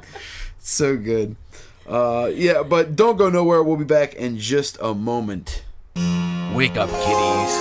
There's no time to sleep. It's time for the poll of the week. Alright, so it's the poll of the week, starting with the results from last week's poll, which was episode 3, The Cube Trilogy. Yes, Woo! indeed. So the question was, how or where do you watch horror movies or films the most? From the looks of here, nobody voted for theaters, Hulu, Screambox, and Shudder. 0 votes for 4 of those services. I think you guys did a good job on the Screambox, because that server is a piece of shit. Yeah, we've had issues with Screambox. We've mentioned before. Yeah. We have a service with them, but we have not had the greatest of luck with them, unfortunately. So Screambox, if you're listening, why don't you hook us up? We paid for your service, and we cannot watch your shit. And we want to, because you have good films. Yeah, they really have, But we can't, old... Yeah, they have the classics. Yes. Like, good, rare classics. But we can't watch them for some reason. And Netflix works fine, so you can't say it's our internet. honestly, it plays, but then it skips, every 10 seconds. Yeah, so, it's really rough. It'll play, for a minute or two, and then it's buffers, all fucky. Yeah. Coming in second is Netflix with 4 votes, which is very popular. That's right. We do Netflix as well, but that is not what I voted for because it's not what we primarily use. Yeah. And drum roll. You're a weak drum roll. With 21 votes, it'll be DVD/Blu-ray/VHS. Why? Because I could. That's why, motherfucker. Anyway, so yeah, there's that. So congratulations on like whoever voted for like DVD or whatever, because you guys rock. You're the MVPs out there. Now for this week's poll, the question is, what is your favorite part of attending a horror convention? Convention. That's even if you've ever been to one. I have. It was a pretty fun experience, honestly. Right. A, getting autographs. B, getting photos. C, meeting the celebs. D, the contests or events. E, vendors/merch. And F, for screenings/premieres. That's right. So you have multiple options here. Make sure that you get active and vote in the Facebook group. That is the Horror Headquarters on Facebook. The group is just Horror Headquarters. We had to put the because somebody had our shit. Fight. Yeah, so we had to fucking change it up. But you can find us on Facebook. Make sure you get interactive and check out that poll. By the time you hear this show, this poll will already be up in the group. So make sure you get your vote in. Your voice does count. We do listen, and we do like to have that feedback. My voice counts, but I see like my answer not up here. What I really enjoyed going to that con was just seeing how dedicated people were. Like, there were so many costumes, and it was amazing. Like, yeah, that's another thing. I mean, that's kind of part of getting the photos, is meeting people and getting photos with the people there. Yep. There's some amazing cosplayers, that are doing outfits of, horror villains and things of that nature that do really amazing makeup and have great masks and just really great work. So it's always awesome. It made me want to get into cosplay. Yeah, it's a little while, and then I was like, man, I'm too lazy for this. Yeah. This is too much work. But yeah, it's definitely really cool, and I gotta say, I did enjoy going to the con, but there's a lot of interesting things there, so make sure you guys get your votes in for what's your favorite part of attending a horror convention. It is very important that we get your feedback so we can include it in the next show, because we do include every week your live responses to these polls. And if you do not vote, you do not count. And we need to have you in there. So make sure that you do get your vote in there for this poll of the week. Do it. That's right. So that just about wraps up everything here tonight. We've gone over the entire Evil Dead franchise in detail. We went over our bone-breaking news. Bone-breaking news. Bone-breaking news. No. We went over our bone-breaking news. We talked about Netflix Best Pick with Creep. We did the Pick Your Poison with Friday the 13th versus the remake of Friday the 13th. We went over the body count reviews with The Pack, An American Werewolf in London, The Burning, Night Stalker, American Psycho, The Thing, and Beyond the Gates. We went over the polls from last week, plus this week's question. So we are without a doubt hitting you guys with the end of the show, which is the final chapter. Dun, dun, dun. So basically, just to wrap things up in conclusion, we thank you guys for taking your time to listen to another podcast from us. We hope you tune in again next week, where we have episode 5 coming your way. Mm-hmm. We already have an idea in mind. We think we're going to be doing a director spotlight. That gives you a little hint of where we're going. We're not going to tell you which director yet. We will be announcing that on the Facebook page. Make sure you do join the group and have your friends join the group. Spread this shit out as much as you can. We recently broke over 4,000 members, so I'm very proud of that. This is only our 4th episode. We have over 4,000 members. That's awesome. Let's try to get to 5,000 by the 5th episode. It's another week from now, so let's keep growing the group. Keep getting bigger. Keep keeping horror alive. We thank you guys for tuning in and checking out the show, and we hope you tune in next week to episode 5 to see what we have cooking. This has been another episode of Horror Headquarters, and we're just dying to talk horror.